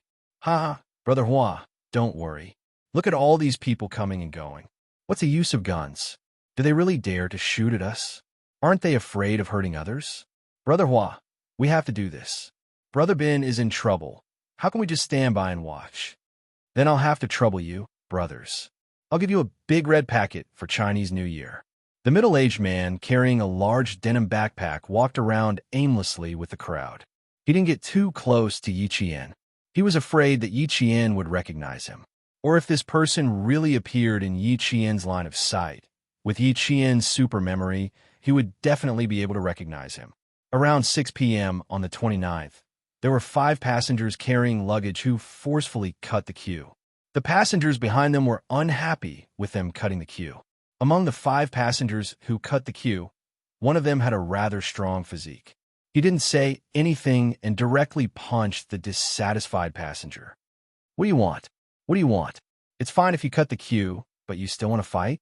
The passenger who was hit wasn't alone. How could he accept being hit for no reason? He threw the luggage in his hands to the ground and fought back without any fear. F***CK, you want to fight? I'll beat you to death. When the brawny man saw that the other party still dared to fight back, he glared fiercely and started a fight with the equally fearless passenger. Originally, it was just the 2 of them fighting. Later, their fellow villagers joined in. Even the sharp whistles didn't have any effect. Fight, fight, fight, fight. Disperse all. Disperse, disperse. Evacuate the crowd. Nearby groups, evacuate the crowd quickly. Control the passengers who are causing trouble immediately. Disperse, disperse, sir, disperse, disperse. Disperse. However, there were people who were deliberately making a ruckus, which created the illusion that the scene was very chaotic. The 2 groups of people who were fighting had also thrown their luggage aside. In order to make it easier for themselves, the police officer who was pulling the crowd apart shouted, "Take care of your luggage. Keep an eye on your wallet. All of you step back. Step back." Chapter 38:42. At this time, people were worried that someone would take advantage of the chaos to steal things. Fights over queue cutting were not uncommon, and the police and armed police handled it quickly. Yi Qian and the others rushed over to help control the situation and prevent the chaos from spreading. The few pickpockets who had blended into the crowd and were waiting for an opportunity to strike were at the front. They were also the ones who were the loudest. When they saw that the situation was quickly under control, they remembered that they had failed to fulfill their promise. They rolled their eyes and shouted again, "Fight! The police are fighting! The police are fighting!" Yi Qian, who had rushed over, immediately stood at the front and blocked the crowd to prevent the scuffling passengers from hurting the surrounding passengers. When she suddenly heard that someone was maliciously slandering the police, she swept her cold gaze over the crowd. A few skinny but extremely cunning figures squeezed into the crowd and approached Yi Qian. Now was their chance. They had to act quickly. The burly man who was pulled away by the two police officers was still cursing in his native accent. His rude and unreasonable behavior made the surrounding passengers move away to avoid being accidentally injured by him. The passengers who were being scolded by him were the ones who were being beaten. After they were pulled away by the armed police officers, they did not make any more noise. Who knew that the first person who was being rude would continue to curse? He was so angry that he could not take it anymore. With his hands held down, he simply stepped on his shoes and raised his feet to smash the shoe on the burly man's face. The burly man's face was not hit, but his body was hit. F***CKU. The burly man was quite strong. After he was hit by the shoe, he cursed loudly and broke free from the two police officers' control. He rushed toward the passengers who could not take it anymore and fought back. "Son of a B***TCH. I'll beat you, son of a B***TCH, to death." The two police officers rushed over to arrest him. The passengers around them were pushed by someone and happened to be in front of the two police officers. With this block, the burly man took the opportunity to rush in front of the passengers who were being held back by the armed police officers. Before he could swing his fist, Yi Qian, who was next to him, grabbed his wrist and quickly pulled him away.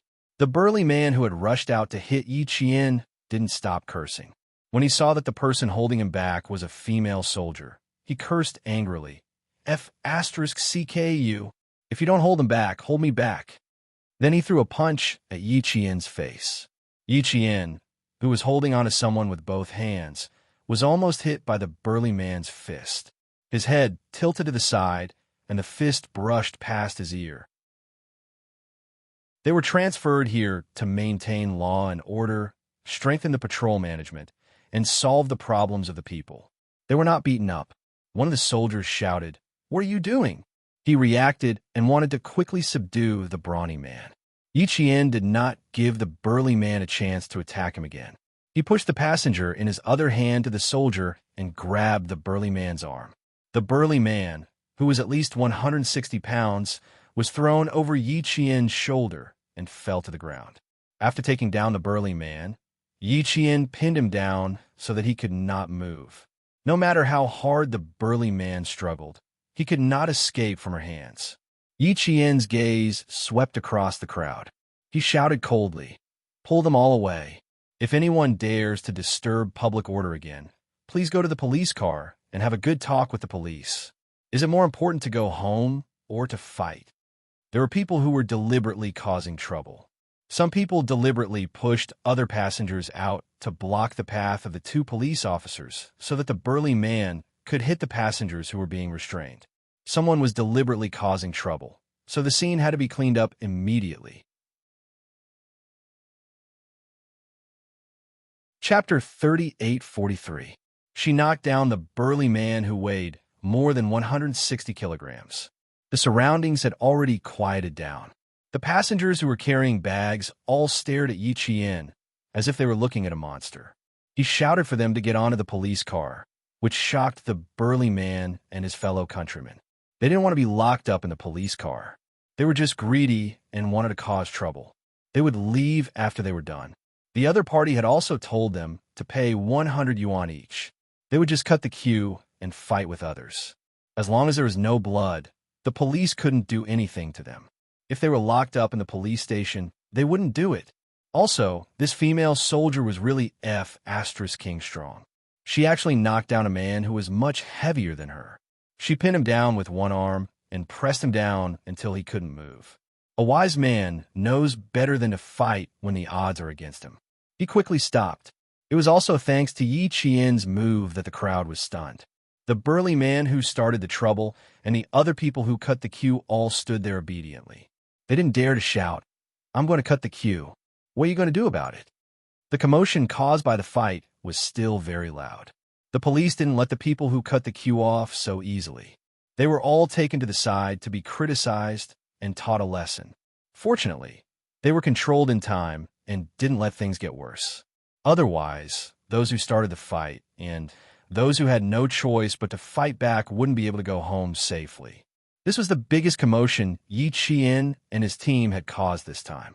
It also shocked a few people in the crowd who were looking around, trying to find an opportunity to attack. After the police took the passengers who cut the queue and started the fight away from the scene, order was restored. At this time, no one dared to cut the queue. They all lined up and entered the station under the guidance of the armed police. "What should we do, boss? I'm afraid we can't handle this woman. We haven't even done anything, and she's already done. It's not good. It's tricky. We didn't have a chance to do anything just now.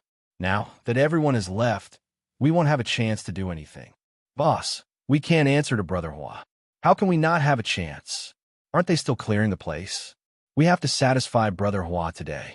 Let's go." The man who was called boss by the three pickpockets threw away the cigarette, but in his hand, and walked towards Yi Qian, who was still instructing the passengers to line up properly. With one hand, Yi Qian directed the passengers to line up in an orderly manner. With the other hand, he held the walkie-talkie to his mouth. Through the walkie-talkie, the police officer at the control center was communicating with Yi Qian in a low voice. "Pay attention to your surroundings. Check the identity cards of the passengers who need help first. Verify the ticket information, then tell the passengers how to board the train." The control center had been monitoring the fight that happened because of the queue cutting. When Yi Qian said that someone was deliberately causing trouble and took advantage of the chaos to push the passengers out, the control center immediately replayed the moment when the passengers were pushed out. Sure enough, through the replays, they clearly saw two passengers pushing out passengers in the midst of the chaos and intentionally getting closer to the female soldiers. The conversation with Yi Qian sounded normal to the passengers, but only Yi Qian knew what it really meant. Pay attention to your surroundings. If you see any suspicious people, use the excuse of checking their IDs and ticket information to remove them from the scene before taking control. This was the true meaning of the control center. Just as Yi Qian replied, "Roger that," the police in the control center had already locked onto the two suspects who intentionally pushed the passengers out. The two passengers who needed help just now have appeared 5 meters behind us. "Please cooperate. Please cooperate." They reminded Yi Qian that the two suspects had appeared and that their targets were most likely the female soldiers. This was because their eyes were locked onto the female soldiers who were maintaining order. Chapter 38:44. Only Yi Qian could understand these words. The passengers who were next to her clearly heard what the police officer said, but they only understood the literal meaning and did not think too deeply about it. When Yi Qian heard this, she quietly moved her body slightly to the side while helping a passenger lift her luggage. When her gaze met the eyes of two young men in their mid-20s, who were less than 2 meters away from her, she already knew who the suspects were without the need for the police officer to remind her. "Number 1 received. Number 1 received. I'll be there immediately." Yi Qian held the walkie-talkie horizontally to her mouth and replied to the control center. She turned to the side and quickened her pace slightly, as if she had been using the walkie-talkie to deal with something and had no time to pay attention to her surroundings. The two young men who were approaching Yi Qian saw that the person they were watching seemed to have something urgent to attend to. Their expressions changed slightly, and they quickened their pace to catch up to her. Damn it! Hurry up and follow her. Don't let her slip away. We let her slip away last time. We can't let her get away again this time. The two young men directly rushed towards Yi Qian. The control center quickly discovered two other young men who had been secretly approaching Yi Qian from the side. Then, Yi Qian received another notification from the control center. There are two other passengers who seem to be in need of urgent help. We need to confirm it carefully. Roger that. Yi Qian kept walking in a straight line and tried her best to head towards the evacuation area. Just like now, there were passengers coming and going. Compared to the last time when she got off the train, all of a sudden, Yi Jian's big stride stopped. She thought that she should know why someone was coming for her. I now suspect that these people are the same group of people who attacked me on the train last time. Yi Qian told them the date of her arrival at Nangguang. She did not explain in detail what happened that day. There was no time to explain so much. There must be someone in the control center who knew. Sure enough, when Yi Qian mentioned that day on the train and at Nangguang train station, the police officer on duty at the control center immediately reacted. She's right. It's very likely that they're the same group of people. Last time, they didn't succeed in their revenge. This time, the female student is on duty at the train station. It is very likely that they will recognize her and carry out a second revenge. The person in charge of tonight's shift was the captain of the 3rd Squadron of the police station. Hearing this, he quickly locked onto the key point and said in a deep voice, "That means that there was a fish that escaped the net last time. Moreover, this fish is not small and has been moving in the dark. I was there that day, and I'm still there today. Let's take control of the 4 suspects first, and then secretly track down the big fish." They did not allow Yi Qian to make a move. If Yi Qian were to make a move now, it would undoubtedly alert the big fish hiding in the dark. Therefore, after Yi Qian walked in a straight line, he turned left and headed towards the washroom on the 2nd floor of the plaza. The number of passengers on the 2nd floor of the basement was much fewer than on the plaza. Moreover, most of the passengers were coming in the evening or at night. At this moment, the passengers were nesting on the 2nd floor to shelter themselves from the wind and sleep. Yi Jian went down the stairs and walked towards the washroom. The 4 young men who were following behind her could not help but chuckle when they saw this. They were determined to get what they wanted. So he was going to deal with his own urgent matter. That's great. Coincidentally, there was an orange plastic sign in front of the men's and women's washrooms on the 2nd floor of the basement. If a passenger needed to use the washroom, they would have to go to the other washroom when they saw the sign. Chapter 38:45. But after Yi Qian went in, the 2 maintenance workers came out of the washroom with tools in their hands. They even called for the cleaning lady who was guarding the door to follow them to get some tools. There was no one at the door, and there were no passengers inside. The 4 young men looked around with their hands in their pockets, then walked towards the washroom. In front of the sink, in the middle of the men's and women's washrooms, the young man who was called Boss whispered to the skinniest of the 4, "Guard it well. Don't let anyone in." They needed someone to keep watch so that they could inform them immediately if they discovered anything. This was the pickpockets' vigilance, and they were used to working together like this. The skinny man who was in charge of keeping watch nodded. He pretended to wash his hands and stood in front of the maintenance sign. 2 passengers walked over, but he didn't say anything. He pointed at the maintenance sign and pointed at the opposite washroom, indicating that the washroom was broken and that they should go to the opposite washroom. The other 3 men dashed into the women's washroom. Yi Qian, who had purposely walked to the end of the washroom, had been waiting for them for 2 minutes. If the control center hadn't told her that the 4 of them were next to the sink, she would have thought that they hadn't followed them. Yi Qian, who was standing in the middle of the washroom, heard the sound of footsteps and immediately stepped on the flush valve. The sound of flushing was heard by the 3 men who had come in to look for Yi Qian. They didn't take them with them and ran straight to the sound of flushing. At the same time, they took out the sharp knives that were about 5 centimeters long that they had been hiding in their pockets. The moment the door opened, they ran over with the knives. Yi Qian, who had purposely waited for them to guard the door before opening it, was already prepared. They weren't the ones who caught her, but she was the one who caught them. A cold light flashed in front of Yi Jian's eyes. Yi Jian grabbed the wrist of the pickpocket who was trying to stab him with a knife on his right. Yi Jian used his other hand to push the pickpocket who was also hiding on his right. Using the pickpocket's own momentum, Yi Jian casually pushed the pickpocket into the toilet. The pickpocket had used a lot of strength to stab Yi Jian. With Yi Jian's push, he lost his balance and fell into the toilet. As for the guy who was trying to stab her from the front, it was even easier to deal with. Yi Jian raised his leg and kicked him from one side to the other. "Don't move, stay still." Several doors of the toilets that were originally closed and had the words "This one is broken" written on them were opened. Several armed policemen rushed out from various positions and caught the 3 pickpockets who were trying to sneak into the women's restroom to attack Yi Jian as quickly as possible. The 3 confident pickpockets had ferocious looks on their faces. They had only flashed their sharp knives once before they were mercilessly attacked by a torrential storm. They didn't even have the chance to shout and report the news before their mouths were stuffed. Not only was it blocked, but she was also pressed into a very dirty and smelly toilet that made her nauseous. Half of his face was pressed against the toilet, and his nose was only 2 to 3 centimeters away from the flush. The guy who was called boss by the 3 couldn't hold it in. After his stomach twitched, he started to vomit again and again. Yi Jian heard the sound of vomiting. No matter how calm she was, she couldn't help but shudder.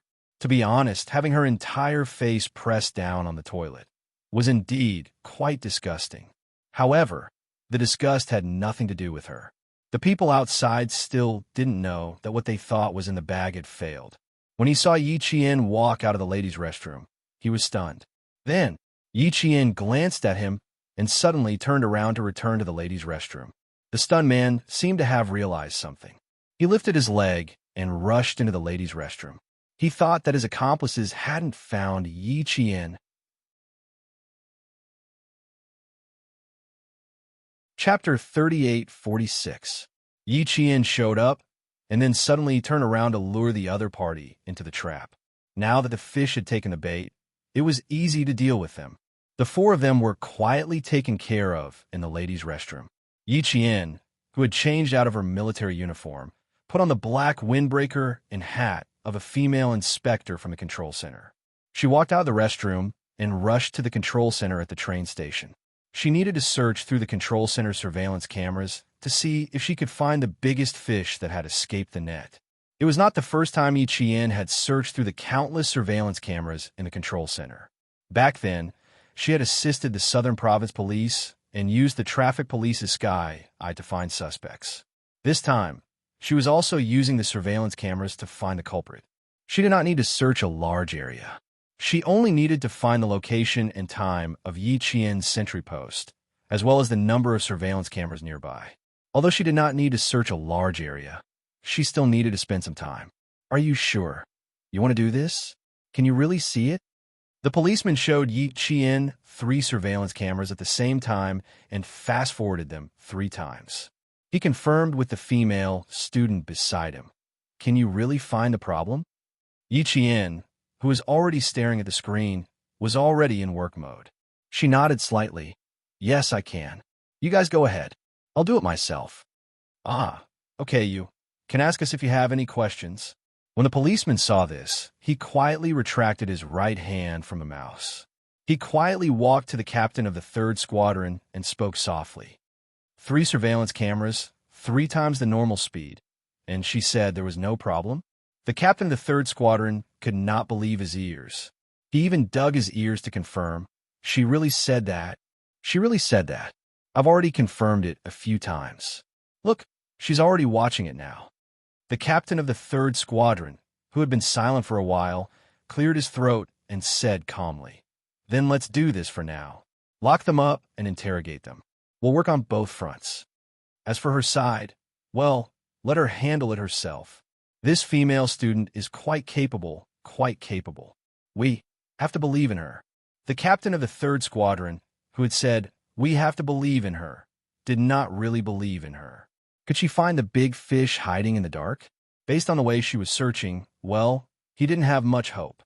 How could one person watch 3 videos at 3 times the normal speed at the same time? The 3 videos were fast-forwarded at 3 times the normal speed, and the 3 of them watched 1 video each. That was what an effective search was. The captain of the 3rd Squadron didn't say much. He let his subordinates do their own things, and they were responsible for finding the big fish. About 4 hours later, a man carrying a large denim backpack appeared on the screen. Yi Qian immediately pressed the pause button and said to the commander of 3rd Squadron, who was sitting next to him, "I remember this person. So fast. Are you sure?"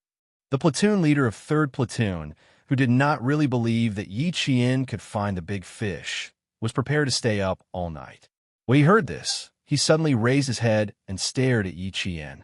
Then, he said word by word in a deep voice, "Are you sure you found the suspect?" Every time, the 3 videos were fast-forwarded at 3 times the normal speed. She actually really found the person? For a moment, the platoon leader of 3rd Platoon wondered if he was too old, or the police in their station were all mediocre. Chapter 38-47. Yi Qian answered without hesitation, "I'm sure. We met him on the train that day, and I was ambushed right after I got off the train. Today, after he appeared here, I was targeted by pickpockets again. He's the most suspicious. Lock onto this person first." The commander of Squadron 3 immediately gave the order to search for the man through all the cameras in the train station. Unfortunately, the man did not appear at the train station. Instead, he left the train station an hour after the 4 pickpockets caught him. But since the man's appearance was confirmed, it was much easier to catch him. Yi Qian found out that the man had been caught at a hotel at 7:30 the next morning. When he was caught, they found several wallets and a large amount of cash in the man's room. As for the denim backpack he had been carrying, there was nothing in it other than a bunch of small and light dolls. When Ding Ling heard this, she remembered that night when she was hit by the suspect's denim backpack. She suddenly realized, did it not hurt at all when I was hit by his backpack that day? So it was filled with dolls. That night, the suspect boldly entered the carriage where the students were sitting. It was for no other reason than to see what the female student who had asked the police to catch his buddies looked like. After he memorized her face, the ambush on Yi Qian happened. The suspect was directly taken to the police station. It was out of Yi Qian's reach. Yi Qian, who was on guard duty, did not want to find out what happened. Her mission was to be on guard duty for the last shift of the day. It was not until 7:00 p.m. on New Year's Eve that the entire train station gradually emptied out. Yi Qian and his group could only take a breather at 11:00 p.m. They did not rest at the train station. When the whistle blew, the 3 squads that were assigned to the train station immediately lined up and left without alerting the police. The armed police knew about it, but they greeted them in advance and said, "Happy New Year," to each other. When Yi Qian and his group returned, the police and armed police only knew that the female soldier who shocked them was codenamed Number 1. They did not know her full name. When they returned to the camp, it was already past 1 in the morning. The comrades in the cookhouse made dumplings for all the comrades in the camp and prepared a very sumptuous New Year's Eve dinner. Although they missed the New Year's Eve dinner because of the mission, the comrades were still very happy. At 1:00 in the morning, all of them were eating hot dumplings and New Year's Eve dinner in the canteen. A new year had arrived. Yi Qian stood quietly on the rooftop of the barracks, his hand gripping his phone until it was hot. He gazed into the distance, in the direction of the city. The city was brightly lit, illuminating most of the night sky. There, thousands of families were reunited, laughing and enjoying the best festival of the year. Yi Qian tapped on his phone and entered the message inbox. He opened the message that was filled with love and once again read the 100-word message that he had memorized by heart. "Captain Xia, Happy New Year." After reading the last word, Yi Qian's lips curved into a gentle smile. "Happy New Year, Captain Xia. We haven't seen each other for a whole year in a few days. We haven't seen each other for a year. How have you been?" "I'm very good. You don't have to worry about me. Life outside, life in the company, I can adapt very well now. I won't be as isolated as before and like to be alone.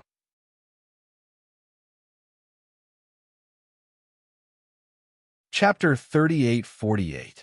Hearing the sounds of firecrackers and fireworks, Yi Jian, who was holding her phone, missed her boyfriend, whom she hadn't seen for a year, even more.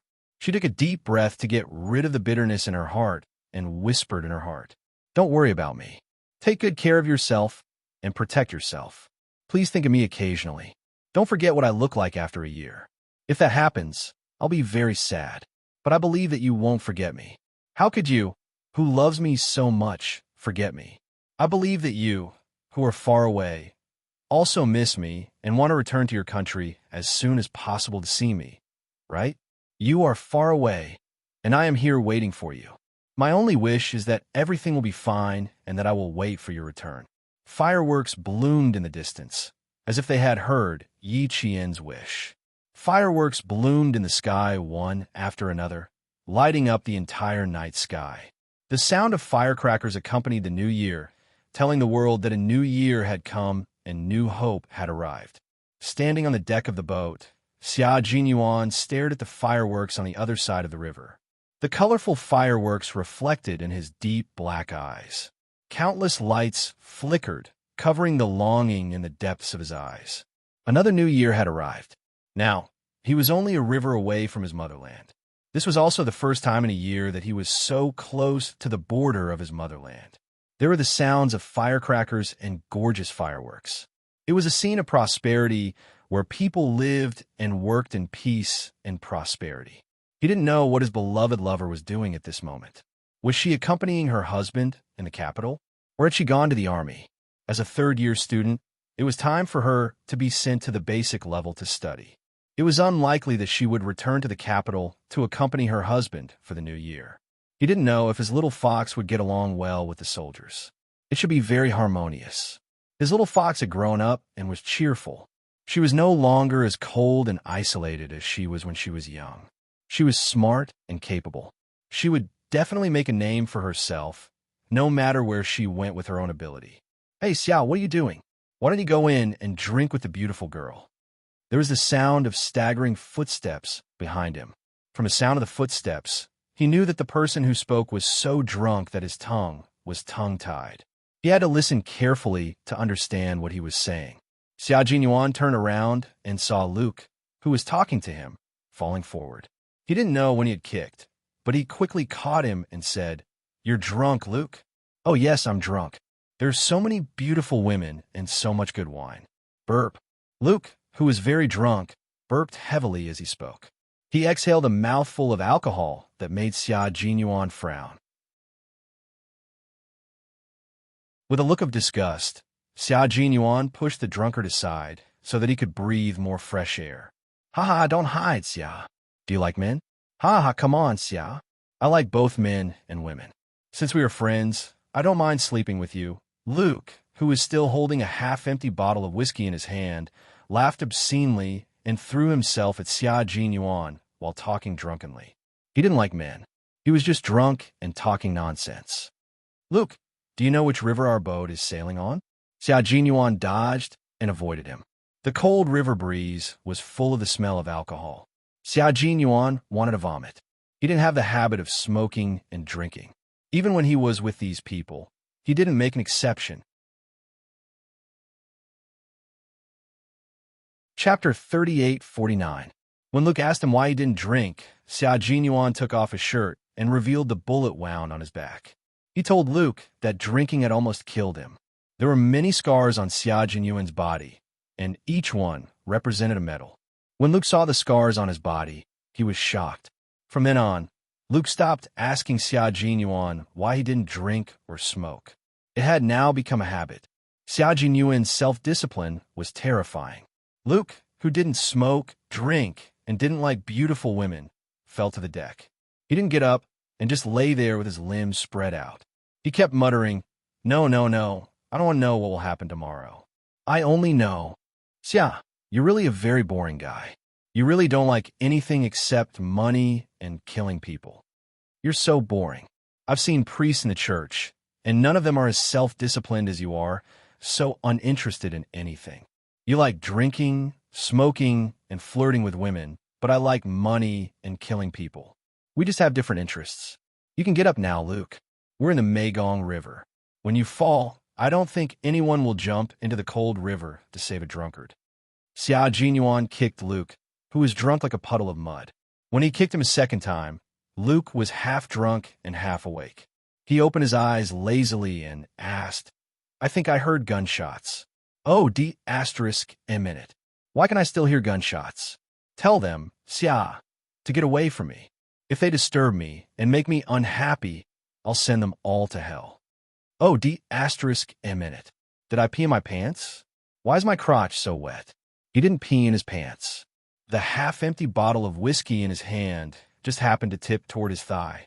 Half of the bottle spilled out, and it really did look like he peed in his pants. Xia Jinyuan kicked, opened the bottle that spilled all over the floor. After a series of bang-bang sounds, the bottle was kicked to the edge of the deck.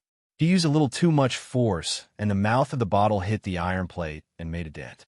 He lowered his head and looked coldly at Luke, who was lying on the deck like a retard. You peed in your pants. If you don't want a beauty to see you pee in your pants, I suggest you get up and change your pants immediately. No, we can't get up.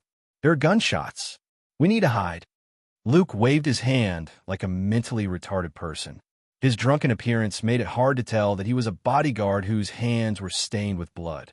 On the other side of the river, the sound of firecrackers was heard. It was to welcome the arrival of the spring festival. Luke, who was drunk to the point that his mind was not clear, heard it as gunshots. At first glance, the sound of firecrackers did sound a bit like gunshots. You heard the sound of firecrackers. Xia Jinyuan kicked him again. Get up, Luke. If you don't get up, I'll throw you into the river and wake you up from the cold water. No, I can't get up. Those are gunshots. I'm too familiar with them. Xia, hurry up and teach them a lesson. Let them all go to hell. Luke, who was completely drunk, began to act like a drunkard. He lay on the cold deck and refused to get up. Xia Jinyuan saw this, and the veins on his forehead throbbing. When talking to a drunk, the one who would be angered would always be the sober one. Seeing this, Xia Jinyuan ignored the drunkard and did not directly return to the cabin to join the crazy party inside. This was a small cruise ship controlled by the Burmese mafia. Those who could board were all looking for excitement and had blood on their hands.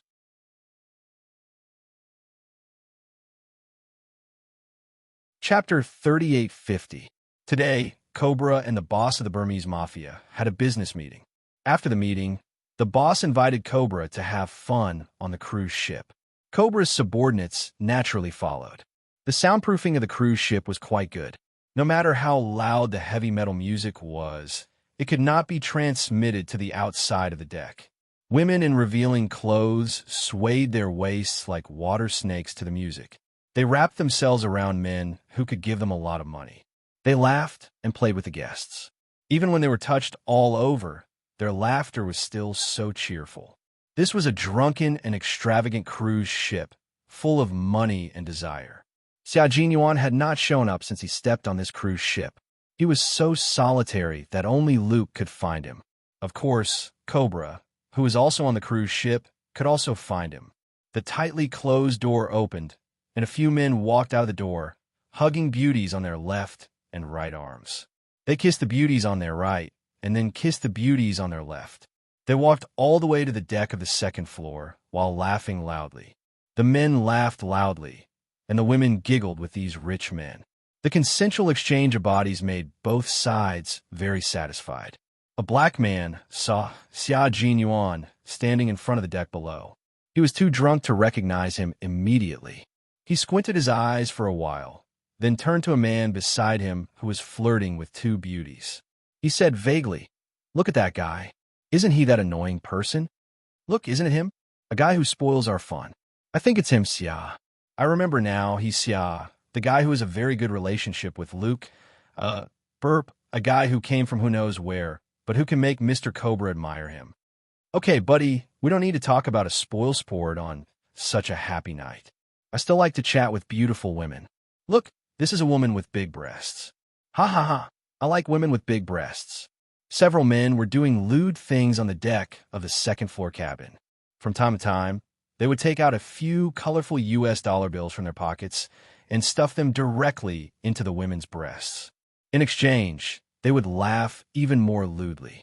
The black man who first saw Xia Jinyuan took out a stack of US dollar bills from his pocket. He waved his hand, and the sound of the bills made the two women who were accompanying him look at the stack of bills. They were wearing short shorts, their breasts were exposed, and the cold wind gave them goosebumps all over their bodies. They could still maintain a smile on their faces. They needed money, a lot of money to satisfy their desires, and these men could satisfy their need for money. The man waving the cash pointed to the front, his breath reeking of alcohol, and said loudly, "Babes, if you can drag the guy outside in, or take off his clothes and F***ck him, I'll give you all this stack of US dollars." The black man, whose skin was so dark that it blended into the night, smiled maliciously, revealing his shiny white teeth. "If you don't do as I say, jump off the boat. How about it? Do you dare to give a try?" The stack of banknotes was thick enough. As the wind blew, the banknotes made a crisp sound. The two women smiled and nodded without hesitation. However, the condition was that they had to take half of it first. As for the other half, they would give it to them when they returned. The men who took out the money to tempt the group of women laughed. There were 4 men and 8 women. In the end, each of them only hugged one woman and let the other 4 women fulfill their request.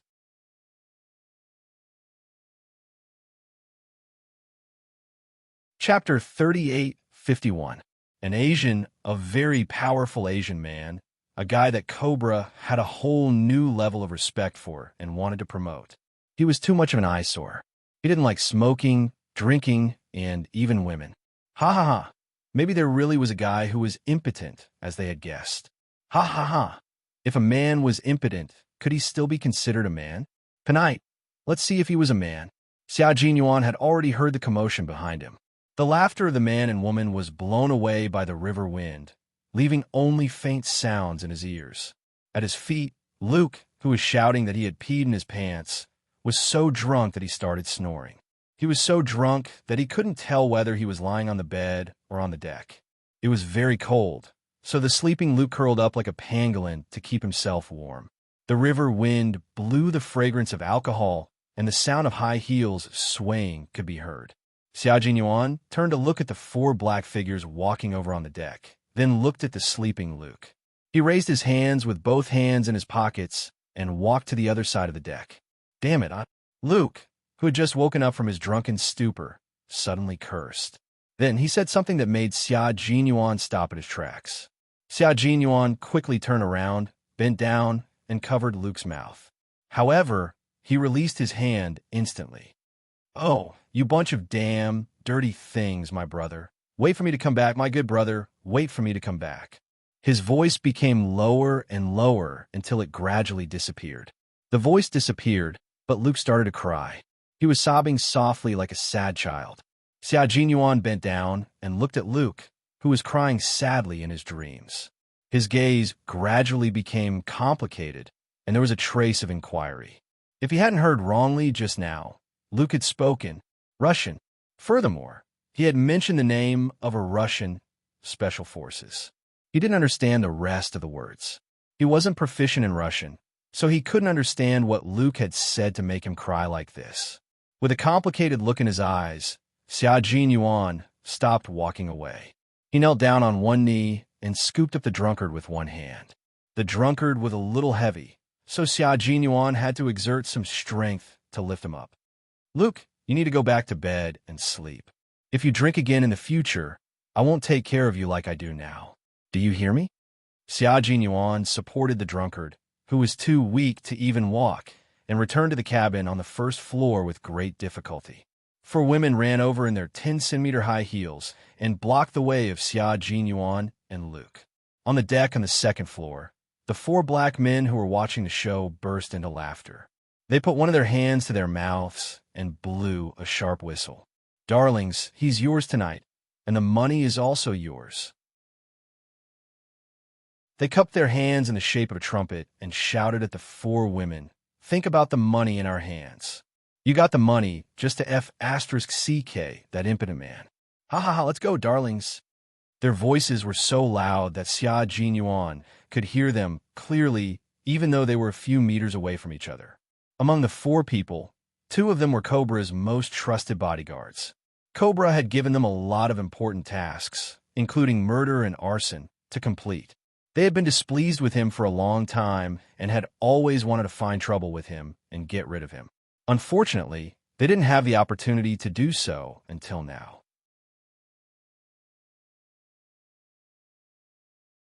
Chapter 38:52. Xia Jinyuan had finally snuck up to Cobra and was getting closer and closer to her. How could he leave any evidence for the 2 guys who wanted to get rid of him? He didn't argue or make a fuss. He just stood there quietly. When she needed him, he would do whatever Cobra asked him to do. Cobra trusted him more and more, and the 2 of them were more and more worried about their status in Cobra's heart. In the past 2 months, they had been secretly plotting more and more. Now that the 4 women were here, it was obvious that they wanted to see Xia Jinyuan make a fool of himself. Xia Jinyuan, who still had to support the drunk Luke, looked at the 4 Burmese women and said indifferently, "You should go upstairs. I'm here. Please move aside." The 4 women were a little hesitant. They wanted money, but the man in front of them was obviously not interested in them, and he didn't look like someone they could mess with. "Do you want money?" Xia Jinyuan asked them. Before they could answer, he said indifferently, "Wait a minute." He placed the unconscious Luke back on the deck and began to rummage through his clothes and pockets. Soon he had a few stacks of fresh, brightly colored banknotes in his hand. The banknotes were so new that they gave off a crisp sound. He pulled out a stack and handed it over. "Can I leave now?" The 4 scantily clad women had come for the money. Now that they had effortlessly received a stack of cash, they threw flirtatious glances and flying kisses at him. They were still thinking that they were here to take advantage of this generous customer. When they made a move, the generous guest bent down with his back facing them and helped Luke up, who was still sleeping on the deck. Flirtatious glances and flying kisses were all blocked by Xia Jinyuan with his back. Xia Jinyuan was a very boring man. The 4 girls who threw flirtatious glances at the blind man twitched their lips. Then they turned their slender waists and ignored Xia Jinyuan. Impotence? Ha ha ha. I'm afraid he really is impotence. Go, go, don't waste our time. You're just a boring man. Although you're tall, if you're really impotent. So what if you're tall? Ha ha. You can't do anything. She giggled in a low voice, full of mockery. It doesn't matter if you can't do anything, as long as you give us money. Yes, as long as you give us money. What does impotence have to do with us? It should be something that his future wife should worry about. The 4 figures left, swaying their hips and swaying their hips. The remaining fragrance was blown away by the river wind, leaving no trace behind. Only the slightly fishy river wind continued to blow, bringing with it a refreshing chill. Xia Jinyuan helped Luke back to the cabin and ignored the guys who were trying to stir up trouble. As long as he could sit still, no matter how much they disliked him, they could only endure it. However, the fate of the 4 girls was a bit miserable. When they got the money and went back, before the smiles on their faces could be fully displayed, they were welcomed by the 4 men's punches and kicks. The other 4 girls who stayed behind were so scared that their faces turned pale. They screamed and shrank into the corner of the deck. They watched their companions being beaten, scolded, and kicked by the 4 men. Other than screaming, they couldn't do anything else. These people were already drunk. After failing to trick Xia Jinyuan, they vented all their anger on the 4 girls. They cursed loudly and punched the 4 girls, who were screaming miserably. One of the 4 girls was beaten to the point of internal bleeding and died on the spot.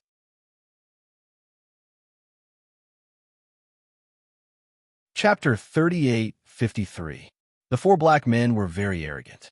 Indifferent to life, they lifted the girl, who was bleeding from her mouth, and threw her into the Mekong River.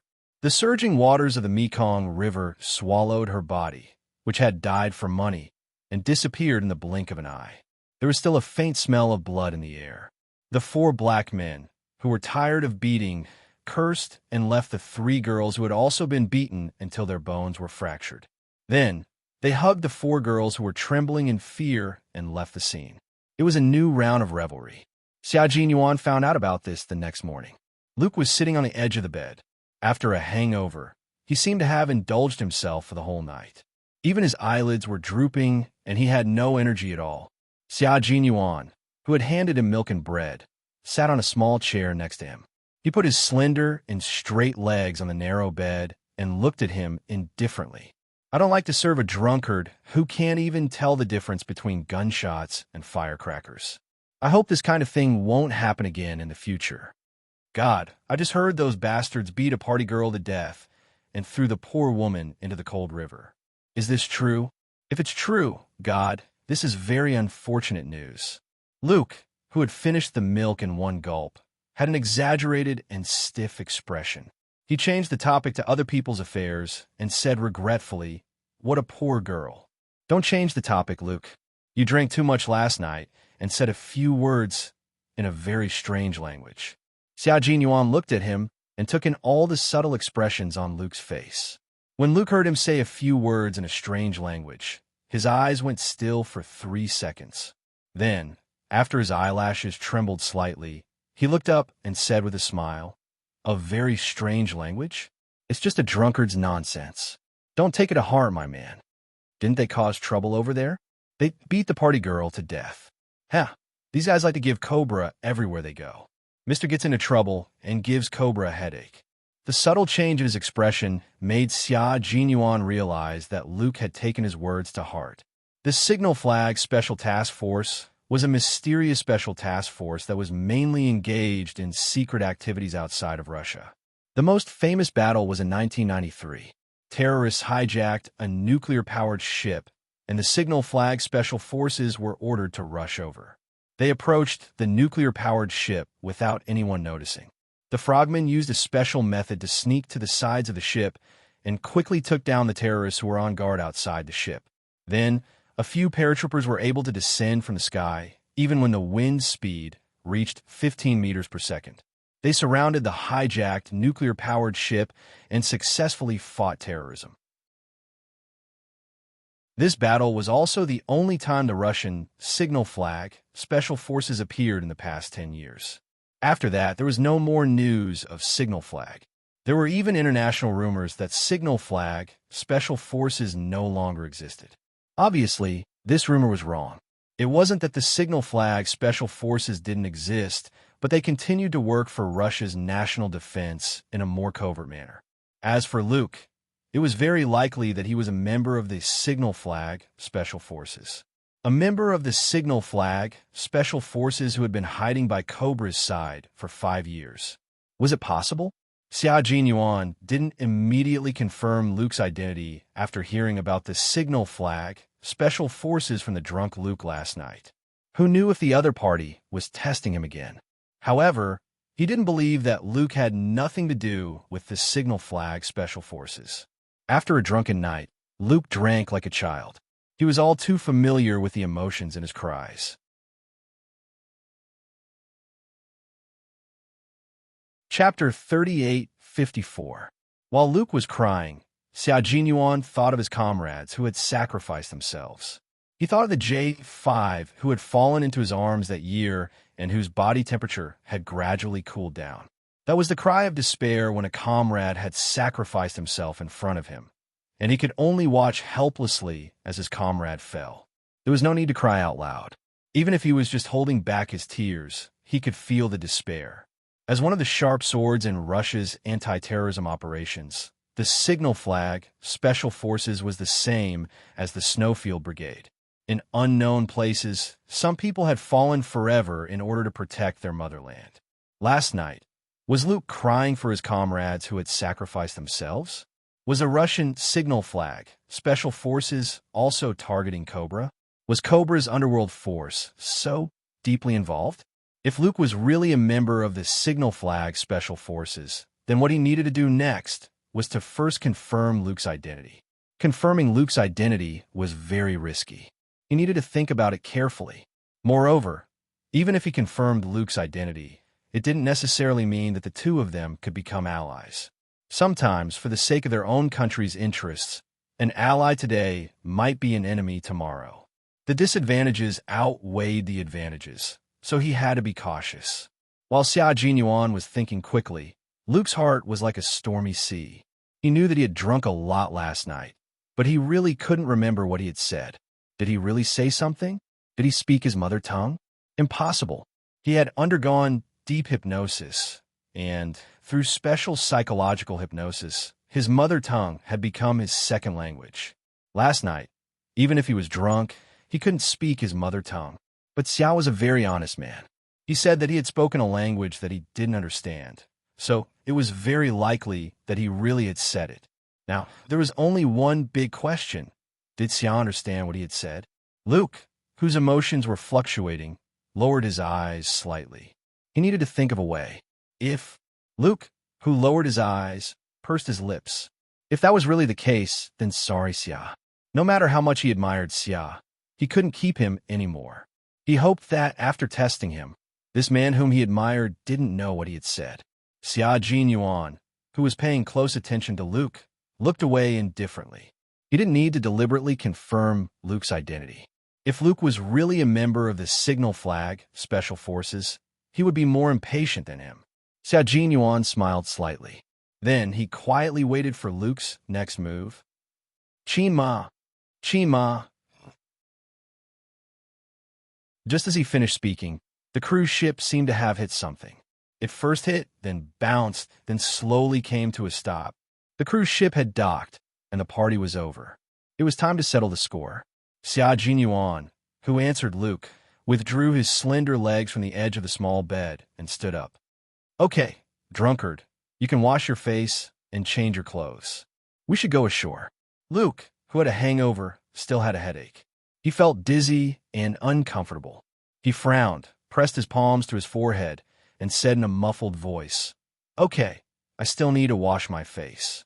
This damn hangover, it's so unbearable. Hopefully, Cobra will be in a good mood when we go out later.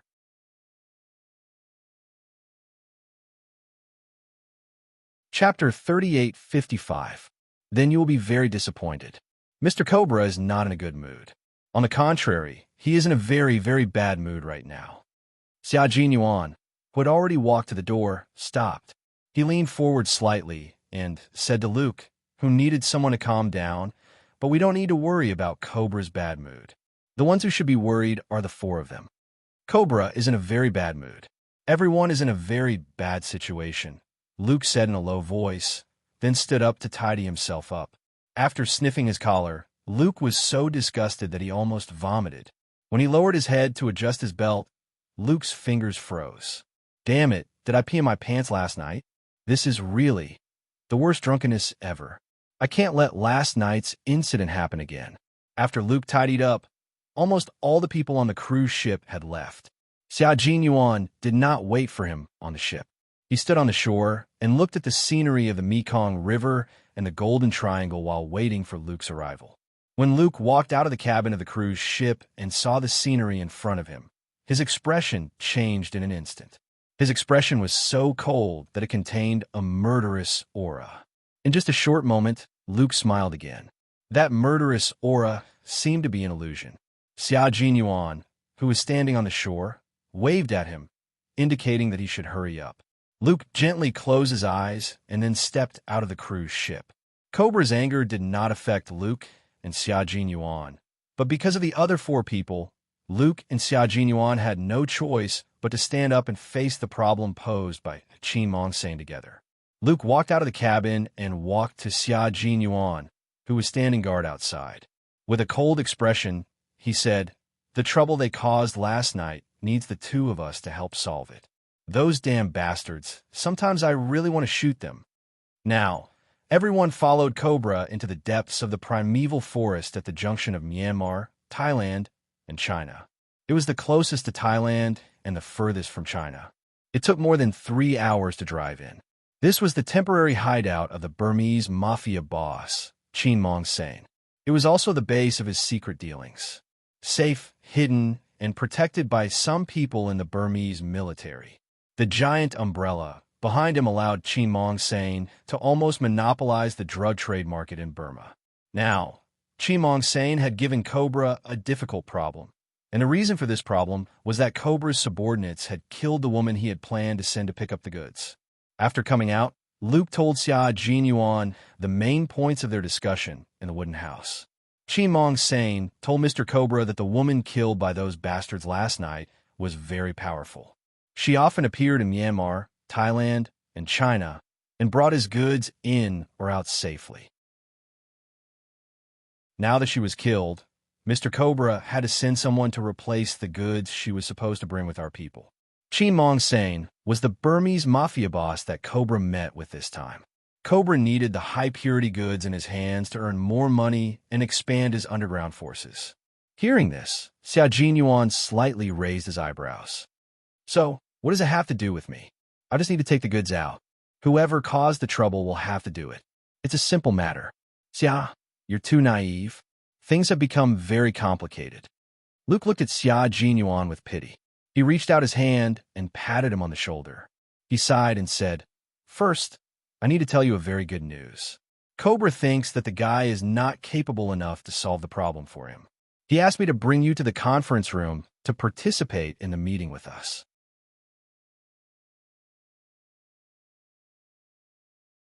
Chapter 38:56.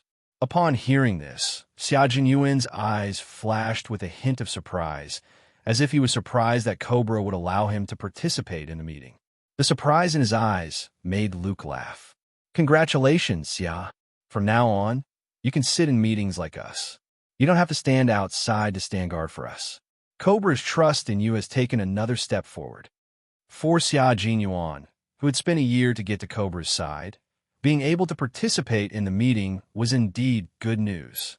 Even though Cobra treated him favorably and he had passed countless tests, he still couldn't directly participate in meetings where Cobra was present. Luke was qualified to participate in the meeting, but he wasn't qualified to stand beside Cobra. So far, Xia Jinyuan knew that there were 8 bodyguards who could stand beside Cobra, 4 in the open and 4 in the dark. Now that he finally had the opportunity to sit in the same meeting room as Cobra, Xia Jinyuan knew that he had taken another big step closer to Cobra. The closer he got to Cobra, the more evidence that would be beneficial to the Chinese side. In the face of this good news, Xia Jinyuan's only reaction was a faint and he didn't show much happiness. This made Luke feel very puzzled. "Aren't you happy? Don't you have anything to say?" "This is a very normal thing. What I need to say. Besides, I was already surprised just now." Xia Jinyuan brushed away the hand that was still on his shoulder and asked calmly, "So, what's the bad news?" Luke widened his eyes. "Just now, there was only a hint of surprise in your eyes, as small as a strand of hair. It was just surprise, not surprise. Also, how did you know that I have another piece of bad news?" Xia Jinyuan only looked at him and didn't answer. I'll say it. The bad news is the trouble caused by those 4 bastards is very likely to require us to come forward and solve it. That's why I'm so angry. Damn it, picking up girls has nothing to do with me. How dare they ask us to come forward when they cause trouble? I gave those bastards a middle finger when I came out, just now. I hope that when you go in later, you can give those bastards the middle finger with me." Xia Jinyuan did not raise his middle finger when he entered. He pushed the door open and entered. He nodded slightly to Cobra, who was sitting at the top with 2 bodyguards standing behind her, and then sat down on one of the empty seats. What Cobra admired the most about Xia Jinyuan was his calmness. He was a very calm man and a very capable man. However, for some reason, he had become a homeless man. Otherwise, she would not have met him. After a year of observation and investigation, what he said was indeed consistent with the investigation, but for some reason, he still felt uneasy. However, it was undeniable that he admired this man's ability very much. He was able to put aside the uncertainty in his heart and wanted to put him in an important position. After sitting down, Xia Jinyuan remained silent. He sat down and did not say a word, which made the 4 black men who had been severely reprimanded by Cobra feel resentful. Luke, who was sitting next to him, whispered, "Did you see that? The look in their eyes right now is like they want to eat you. So, buddy, I'm really unhappy to help them. Mr. Cobra will arrange it. You just need to listen to him. Xia Jinyuan answered indifferently. He calmly looked at Cobra, who was communicating with the Burmese mafia boss, Qin Mongsane. No one knew that at this time, Xia Jinyuan was describing Qin Mongsane's appearance and characteristics in his heart.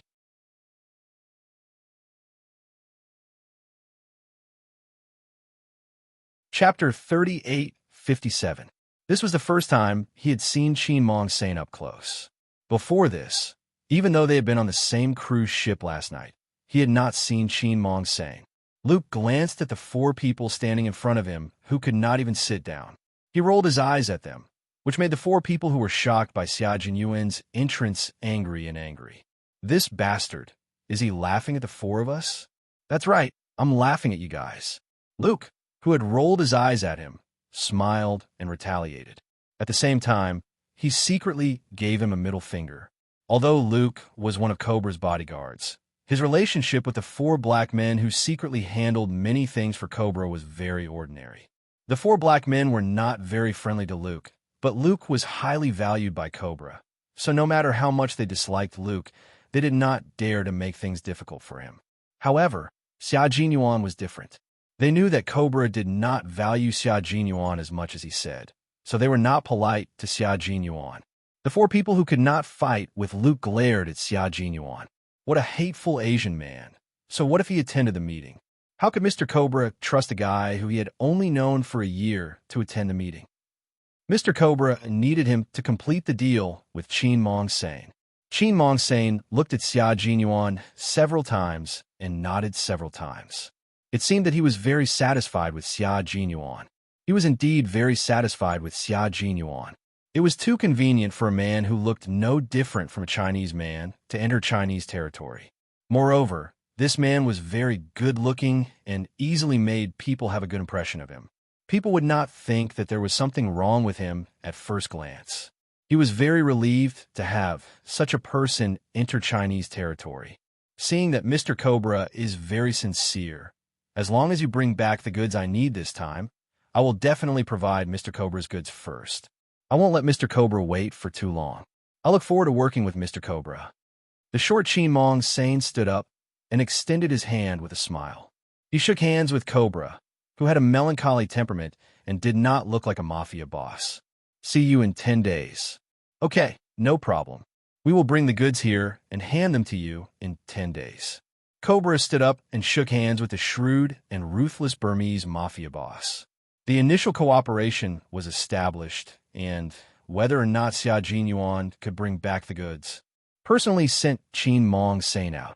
Cobra didn't ask if Xia Jinyuan was willing to enter the Chinese territory. In his eyes, if he agreed, his subordinates had no right to refuse. How could Xia Jinyuan refuse?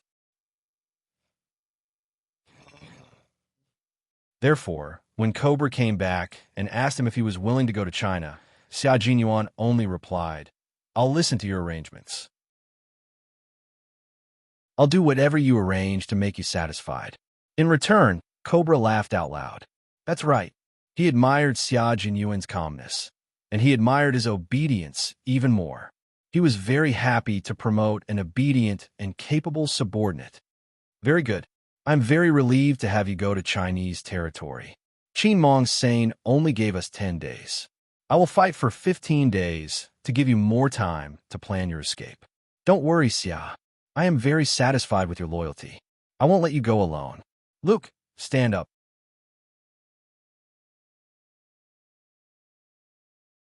Chapter 38:58.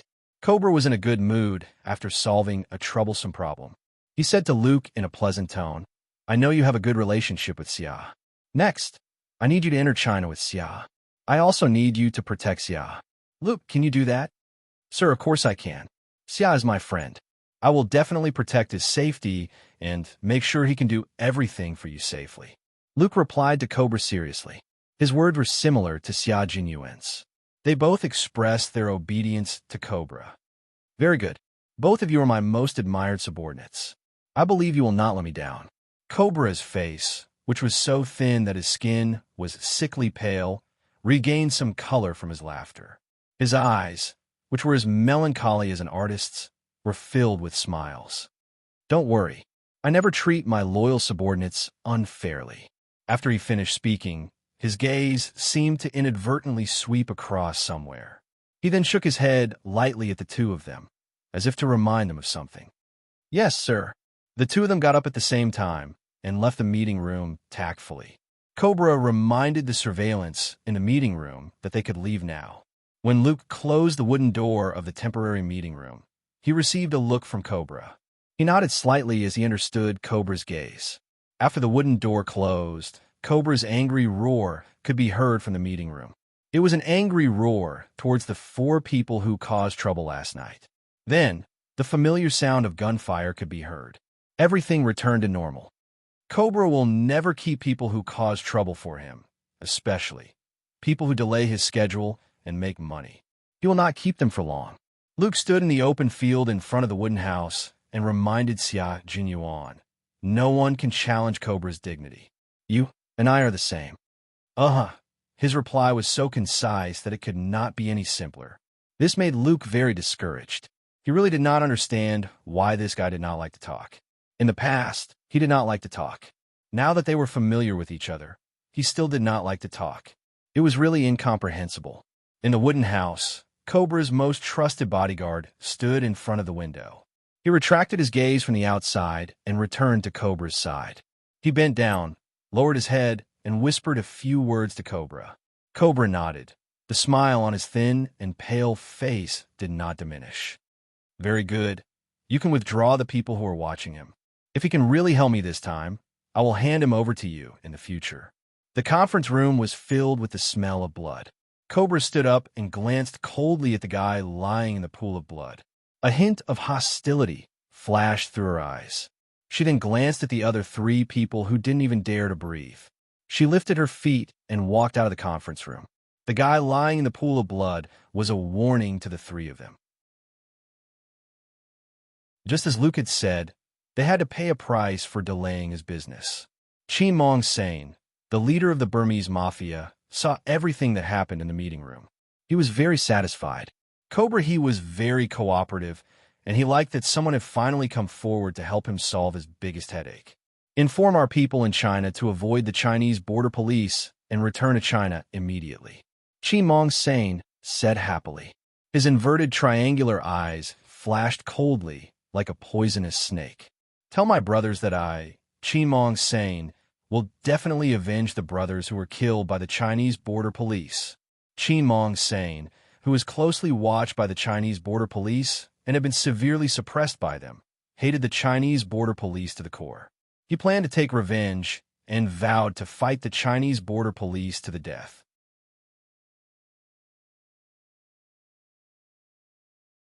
Chapter 38:59. Chi Mong Sain hated the Chinese border police to the core.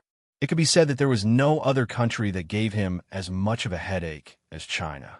China's crackdown on drugs was getting stricter and stricter with each passing year.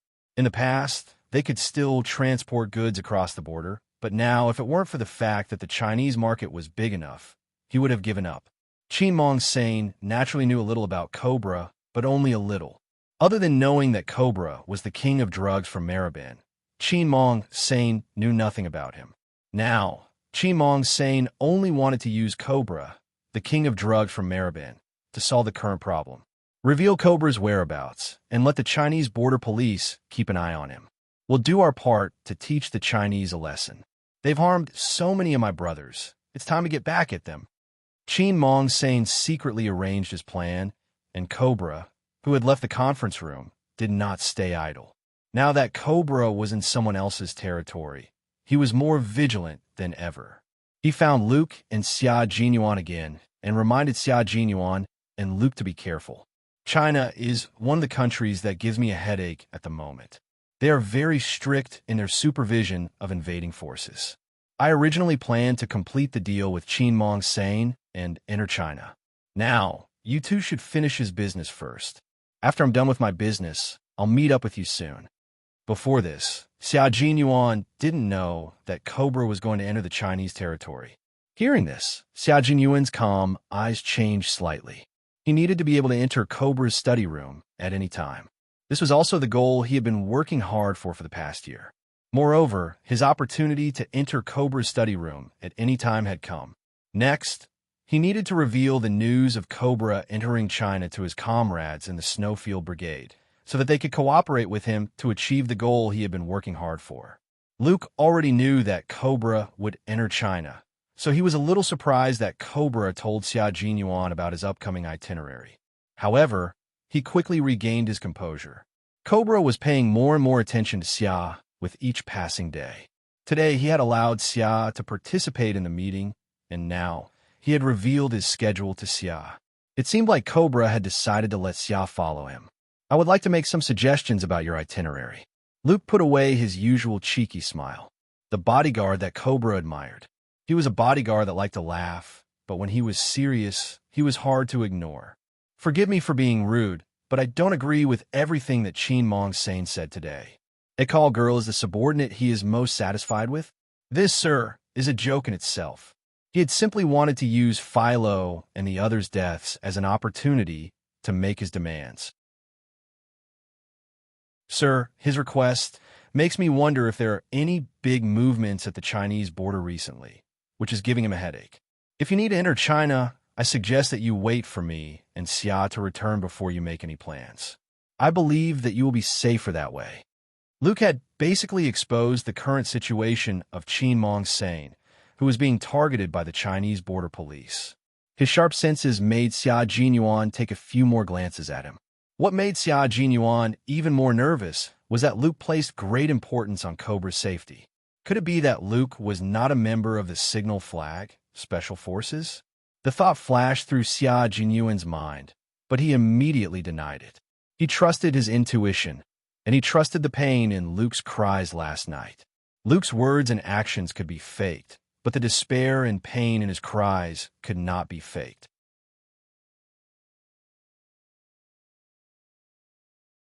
Chapter 3860.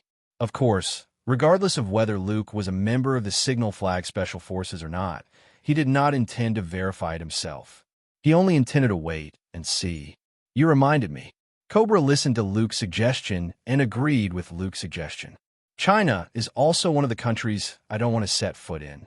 This country, I heard a lot of stories about it from a friend in the past, so I don't have a good impression of this country. Luke, you're right. I will wait for you to come back safely from China. He had a reason to go, so he had to go. Whether or not Qin Maosheng is being watched closely by the Chinese side, I will find out. But right now, I don't know whether or not he has caused any trouble. You have to leave tomorrow. This is the time I have agreed to meet Qin Maosheng, so I can't go back on my word. So, I hope that you two can help each other and let me see you come back safely. After that, Cobra looked at Xia Jinyuan and raised his hand to pat Xia Jinyuan on the shoulder. Work hard. I have always known your hard work. Xia, you are a very capable man. You and Luke will be my best helpers. I can't do without the help of the two of you. Xia Jinyuan nodded and said calmly, Luke and I will definitely come back. That's right. I believe that you and Luke will definitely come back. Okay, I still have some things to take care of. You and Luke could take a walk nearby. Someone will send you out tomorrow morning. Cobra patted Xia Jinyuan on the shoulder again before leaving. After Cobra left, he asked his two bodyguards to bring along his drawing board, paints, and other painting tools. He said that he still had some important things to deal with, which meant that he had to find a place with a good view and draw a painting. A guy with hands stained with blood actually had a passion for painting. It was obvious that everyone liked art. Even if he was a criminal, he would still like it. Xia Jinyuan watched as Cobra left. He was still pondering over every word that Cobra had just said, especially when he said that he didn't have a good impression of China because of a friend. Xia Jinyuan's first thought was Li Chuhai. According to the National Defense Investigation, Li Chuhai and Cobra had a very good relationship and trusted each other very much. Cobra, who had never been to China, might have learned about China through Li Chuhai and had a great prejudice against China. It was good news that Cobra had entered the Chinese side. He needed to pass the good news back to the Snowfield Brigade and work with his comrades whom he had not seen in a year to achieve his goal. This time, Xia Jinyuan did not include Yi Qian in his plan. He did not intend to tell Yi Qian that he had returned to China and that he still needed to work with his comrades in the Snowfield Brigade.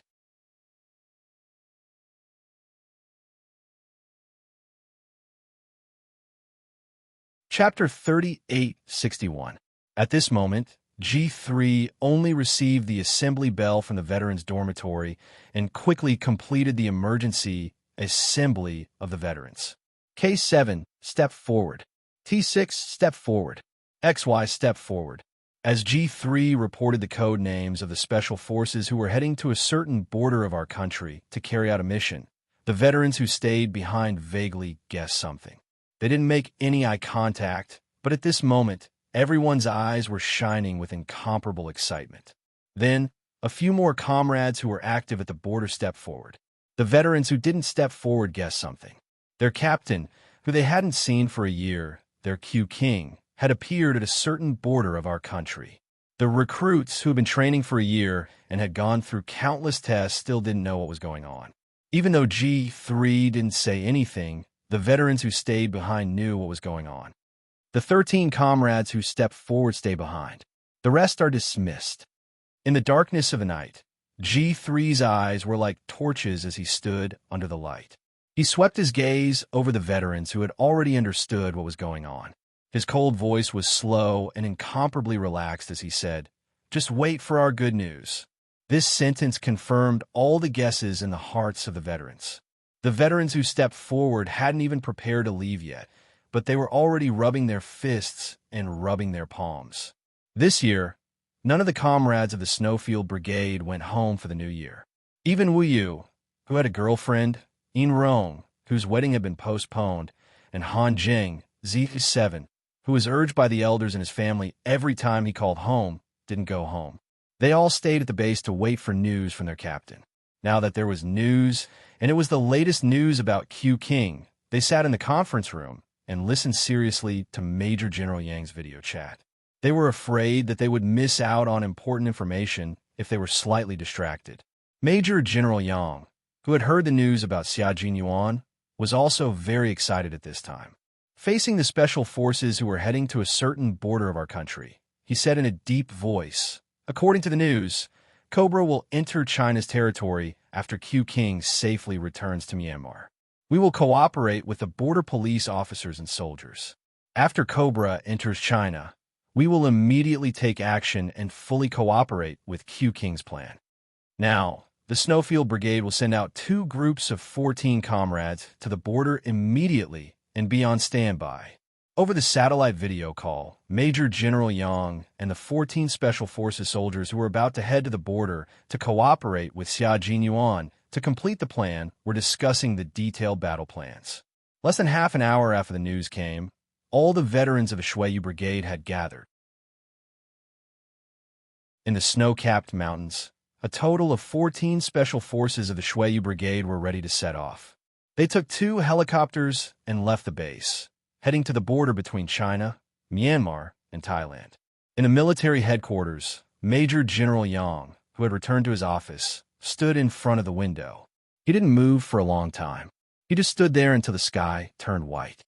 There was finally news about the subordinate he was most proud of. The good news made him even more worried. Cobra was too difficult to deal with. Even with Q King's ability, it took him a whole year to fully gain her trust. There was even a suspected Russian signal flag special force member who had not left for 5 years. This made Major General Yang's brows furrow even tighter. If it was really a signal flag special force member who had not left for 5 years, what important information did Cobra have that signal flag special force could not find out after 5 years? Xia Jinyuan had spent a year on his side. Now, he still needed to take more drastic measures to gain Cobra's trust. Would it take the same amount of time as the suspected signal flag special force member? That night, Major General Yang was thinking. He stood there all the way until dawn.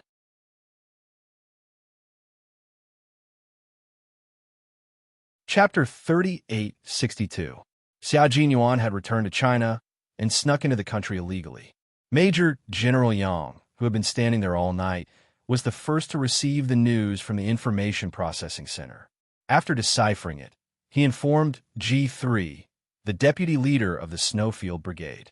Commander-in-Chief Xia only found out about it on the morning of the 3rd day of the Lunar New Year. He, who rarely had any free time, was accompanying Master Xia, old Madam Xia, and the old man back to Dangue Garden. The old man had students all over the world. On the first and second day of the Lunar New Year, he had already received guests, but none of them had met him. On the third day of the Lunar New Year, they had already known that the old man would be at home, so the students from the Academy of Aeronautics and Astronautics, who had arranged to come over on the third day of the Lunar New Year, would come over. The old man could choose whether to meet other guests or not, but he still liked to chat with the student from the Academy of Aeronautics and Astronautics, who had worked in the Academy of Aeronautics and Astronautics all his life.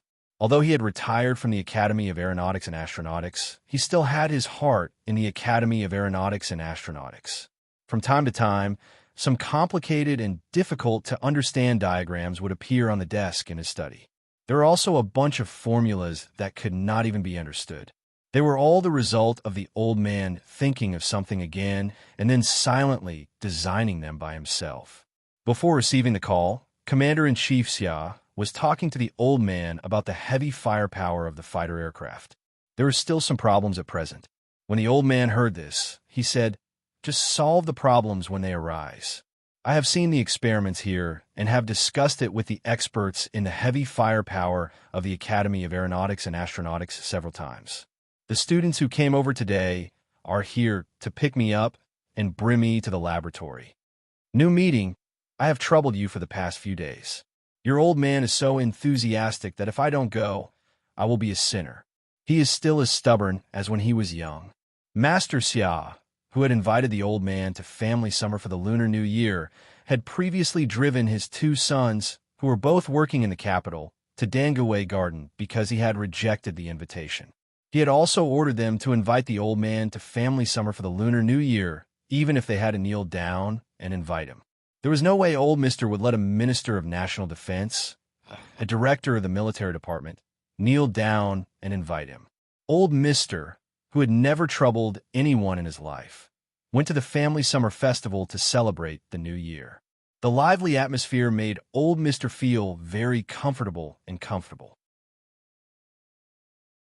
Master Xia, who had succeeded in his plan, looked at his old friend who never stopped laughing in the family Xia room. He said to Commander-in-Chief Xia in private, "From now on, you are half a son to old Master. You should be filial to him. Don't let him feel that the family is empty after his granddaughter got married." Commander-in-Chief Xia, who had been receiving old Master Fu's teachings from the night of New Year's Eve until today, was really like Father Fu. He was always considerate of old Master Fu and almost called old Master Fu father. Now that he knew that the old man was going to the laboratory today, he frowned. "Your legs are not suitable for standing for long periods of time, and a laboratory is mostly for standing work. Do you have to go to the aerospace department? Is there any room for negotiation? Heavy-duty firepower is the problem that I left for the aerospace department before I retired. It is also the most critical moment. I am indebted to the country's leaders and the aerospace department for letting me go and take a look. I have been with the aerospace department all my life. Now that I'm old and retired, I find that the aerospace department is still my favorite place. Now that they let me go back and let me go to the laboratory, I am very happy.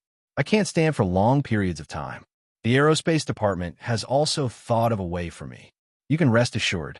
When it came to the aerospace department's laboratory, old Mister's eyes shone with yearning. Old Mister, who had dedicated his life to the country's aerospace industry, had a wish that no one knew about. This time, when he returned to the aerospace department, he planned to tell his wish.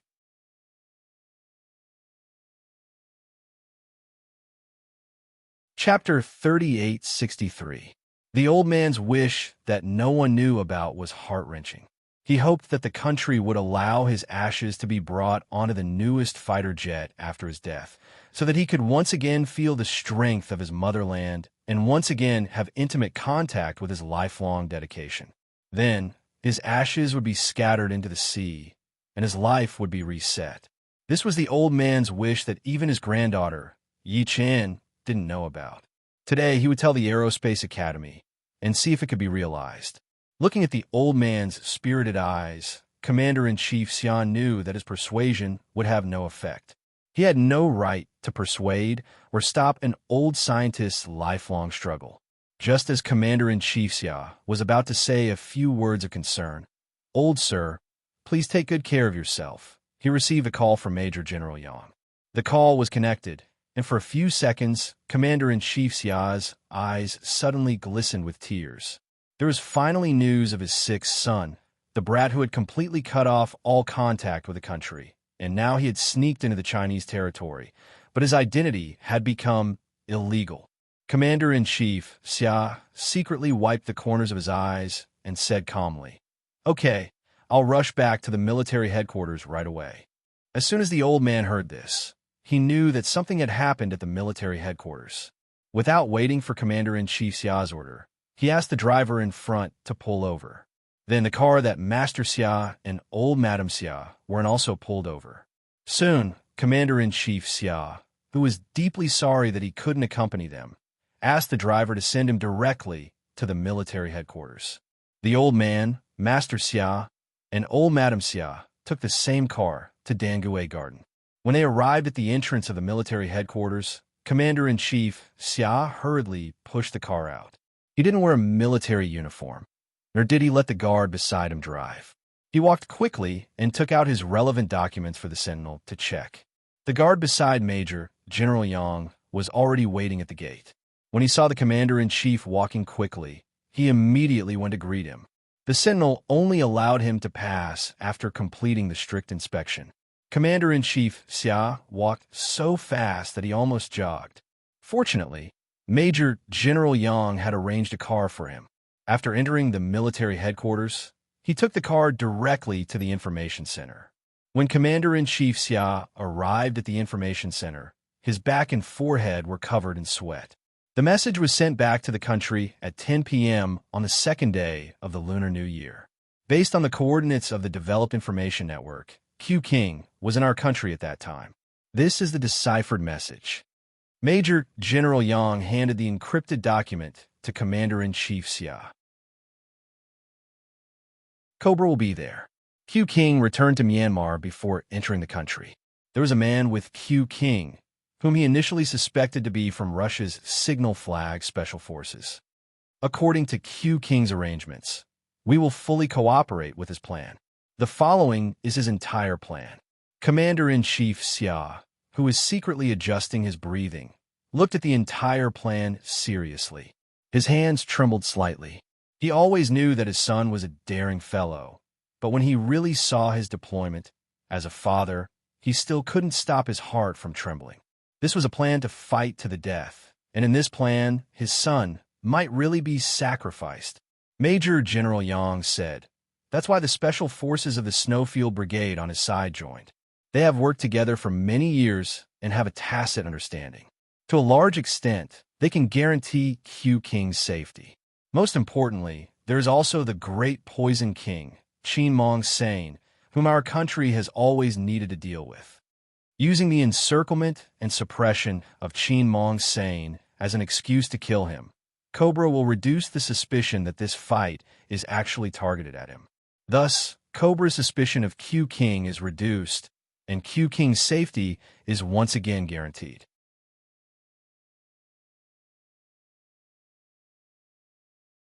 Chapter 3864. Major General Yang didn't even dare to meet Commander-in-Chief Xia's eyes. King Q was the Commander-in-Chief's only son. If he really died, the Commander-in-Chief would be the most devastated.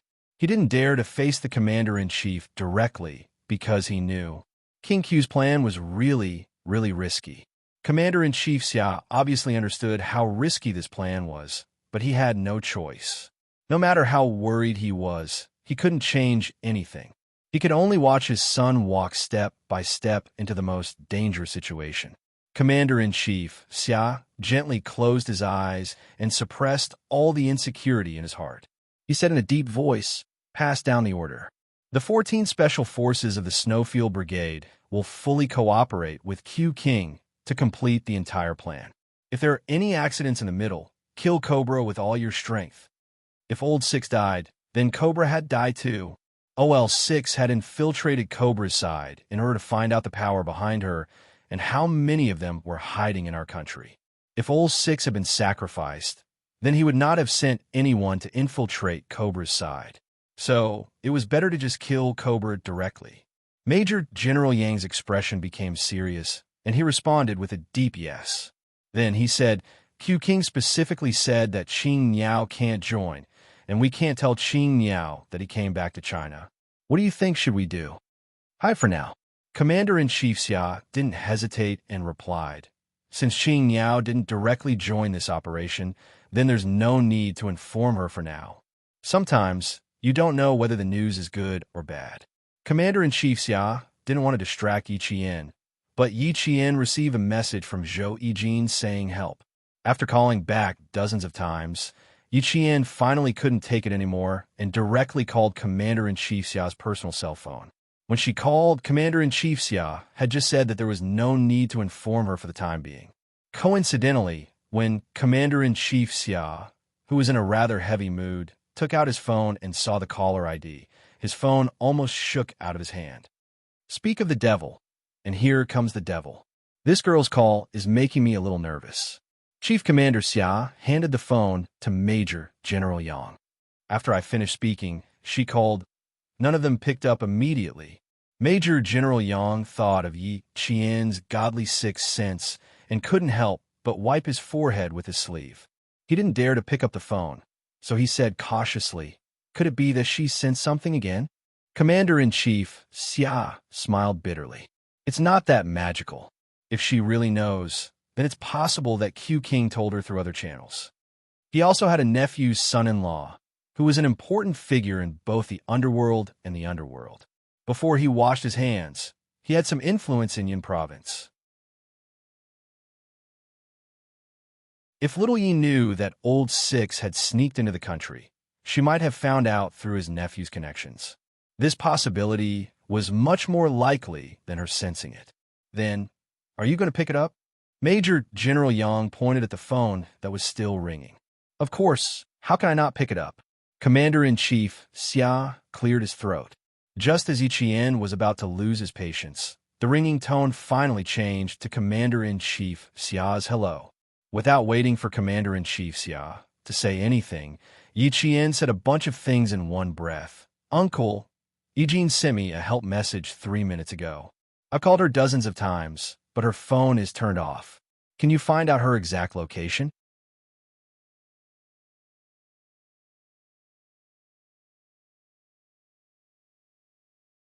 Chapter 3865.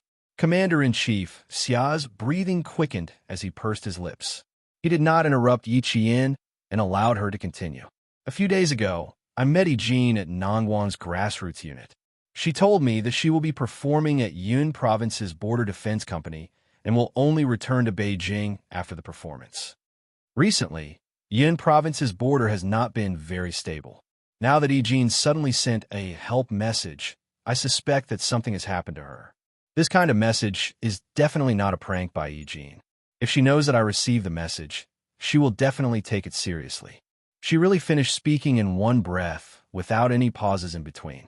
She did not even take a breath. It was obvious how anxious she was. Commander-in-Chief Xia was quite frightened. He knew that Yijin would definitely not play such a prank that would make her family worry. That meant that she was definitely in danger when she sent the help message. Xiao Yi, don't worry. I will immediately contact the leader of Yijin's troop and confirm which border defense company she will be performing at today. Don't worry, wait for my call. One wave after another. Zhou Yijin's help message made him even more anxious than Xia Jinyuan's. Commander-in-Chief Xia did not have time to be sad about the danger his only son was facing. He immediately put aside the work at hand and quickly contacted the leader of the Arts and Crafts Regiment. The Arts and Crafts Regiment was in an uproar. 2 female soldiers from the Arts and Crafts Regiment had been missing for 3 hours, and their whereabouts were still unknown. They only saw the 2 of them carrying a child who had been knocked down by a motorcycle and crossing the road. Then, 2 women showed them the way, and they brought the child into a car and left. After that, there was no more news. All the surveillance footage was retrieved. Since there was no sign of the 2 female soldiers getting into a car, there was also no sign of the 2 female soldiers and a child who had been knocked down by a motorcycle being admitted to the hospital for for examination.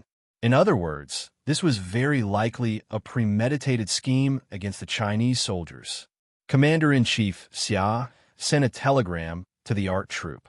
Only then did the leader of the art troop find out that the female soldier Zhou Yijin was actually Commander-in-Chief Xia's niece. That meant National Defense Minister Xia's niece. Commander-in-Chief Xia had a younger sister and a brother-in-law who was the principal of a military academy. At the very top was the founding father of the country, Master Xia. Zhou Yijin was the niece of Commander-in-Chief Xia and Minister Xia. She was also Master Xia's granddaughter. The leader of the arts department almost fainted. He did not know the family records of every female soldier in the art troop very well. However, he would more or less know about those who had some connections in their families. However, Zhou Yijin kept a very low profile in the art troop. He had never heard her mention her family members or family matters. Now that something had happened to her, he finally knew that she was the daughter of a prestigious family. We are already doing our best to investigate. Yes, Zhou Yijin and another female soldier have gone missing. At 6:10 a.m., Zhou Yijin and the other female soldier left the barracks to go shopping. The leader of the art troop reported everything to Commander-in-Chief Xia. They left the barracks at 6:10 a.m., met the child who had been knocked down at 6:20 a.m., and now it was 9:20 a.m. They had lost contact for 3 whole hours. Commander-in-Chief Xia told the leader of the art troop about the help message that Zhou Yijin had sent to Yi Qian a few minutes ago. He said, "According to the message, Zhou Yijin is indeed in danger. However, her life is not in danger for now. I will contact the Yun province military and increase the police force to search for the 2 missing female soldiers."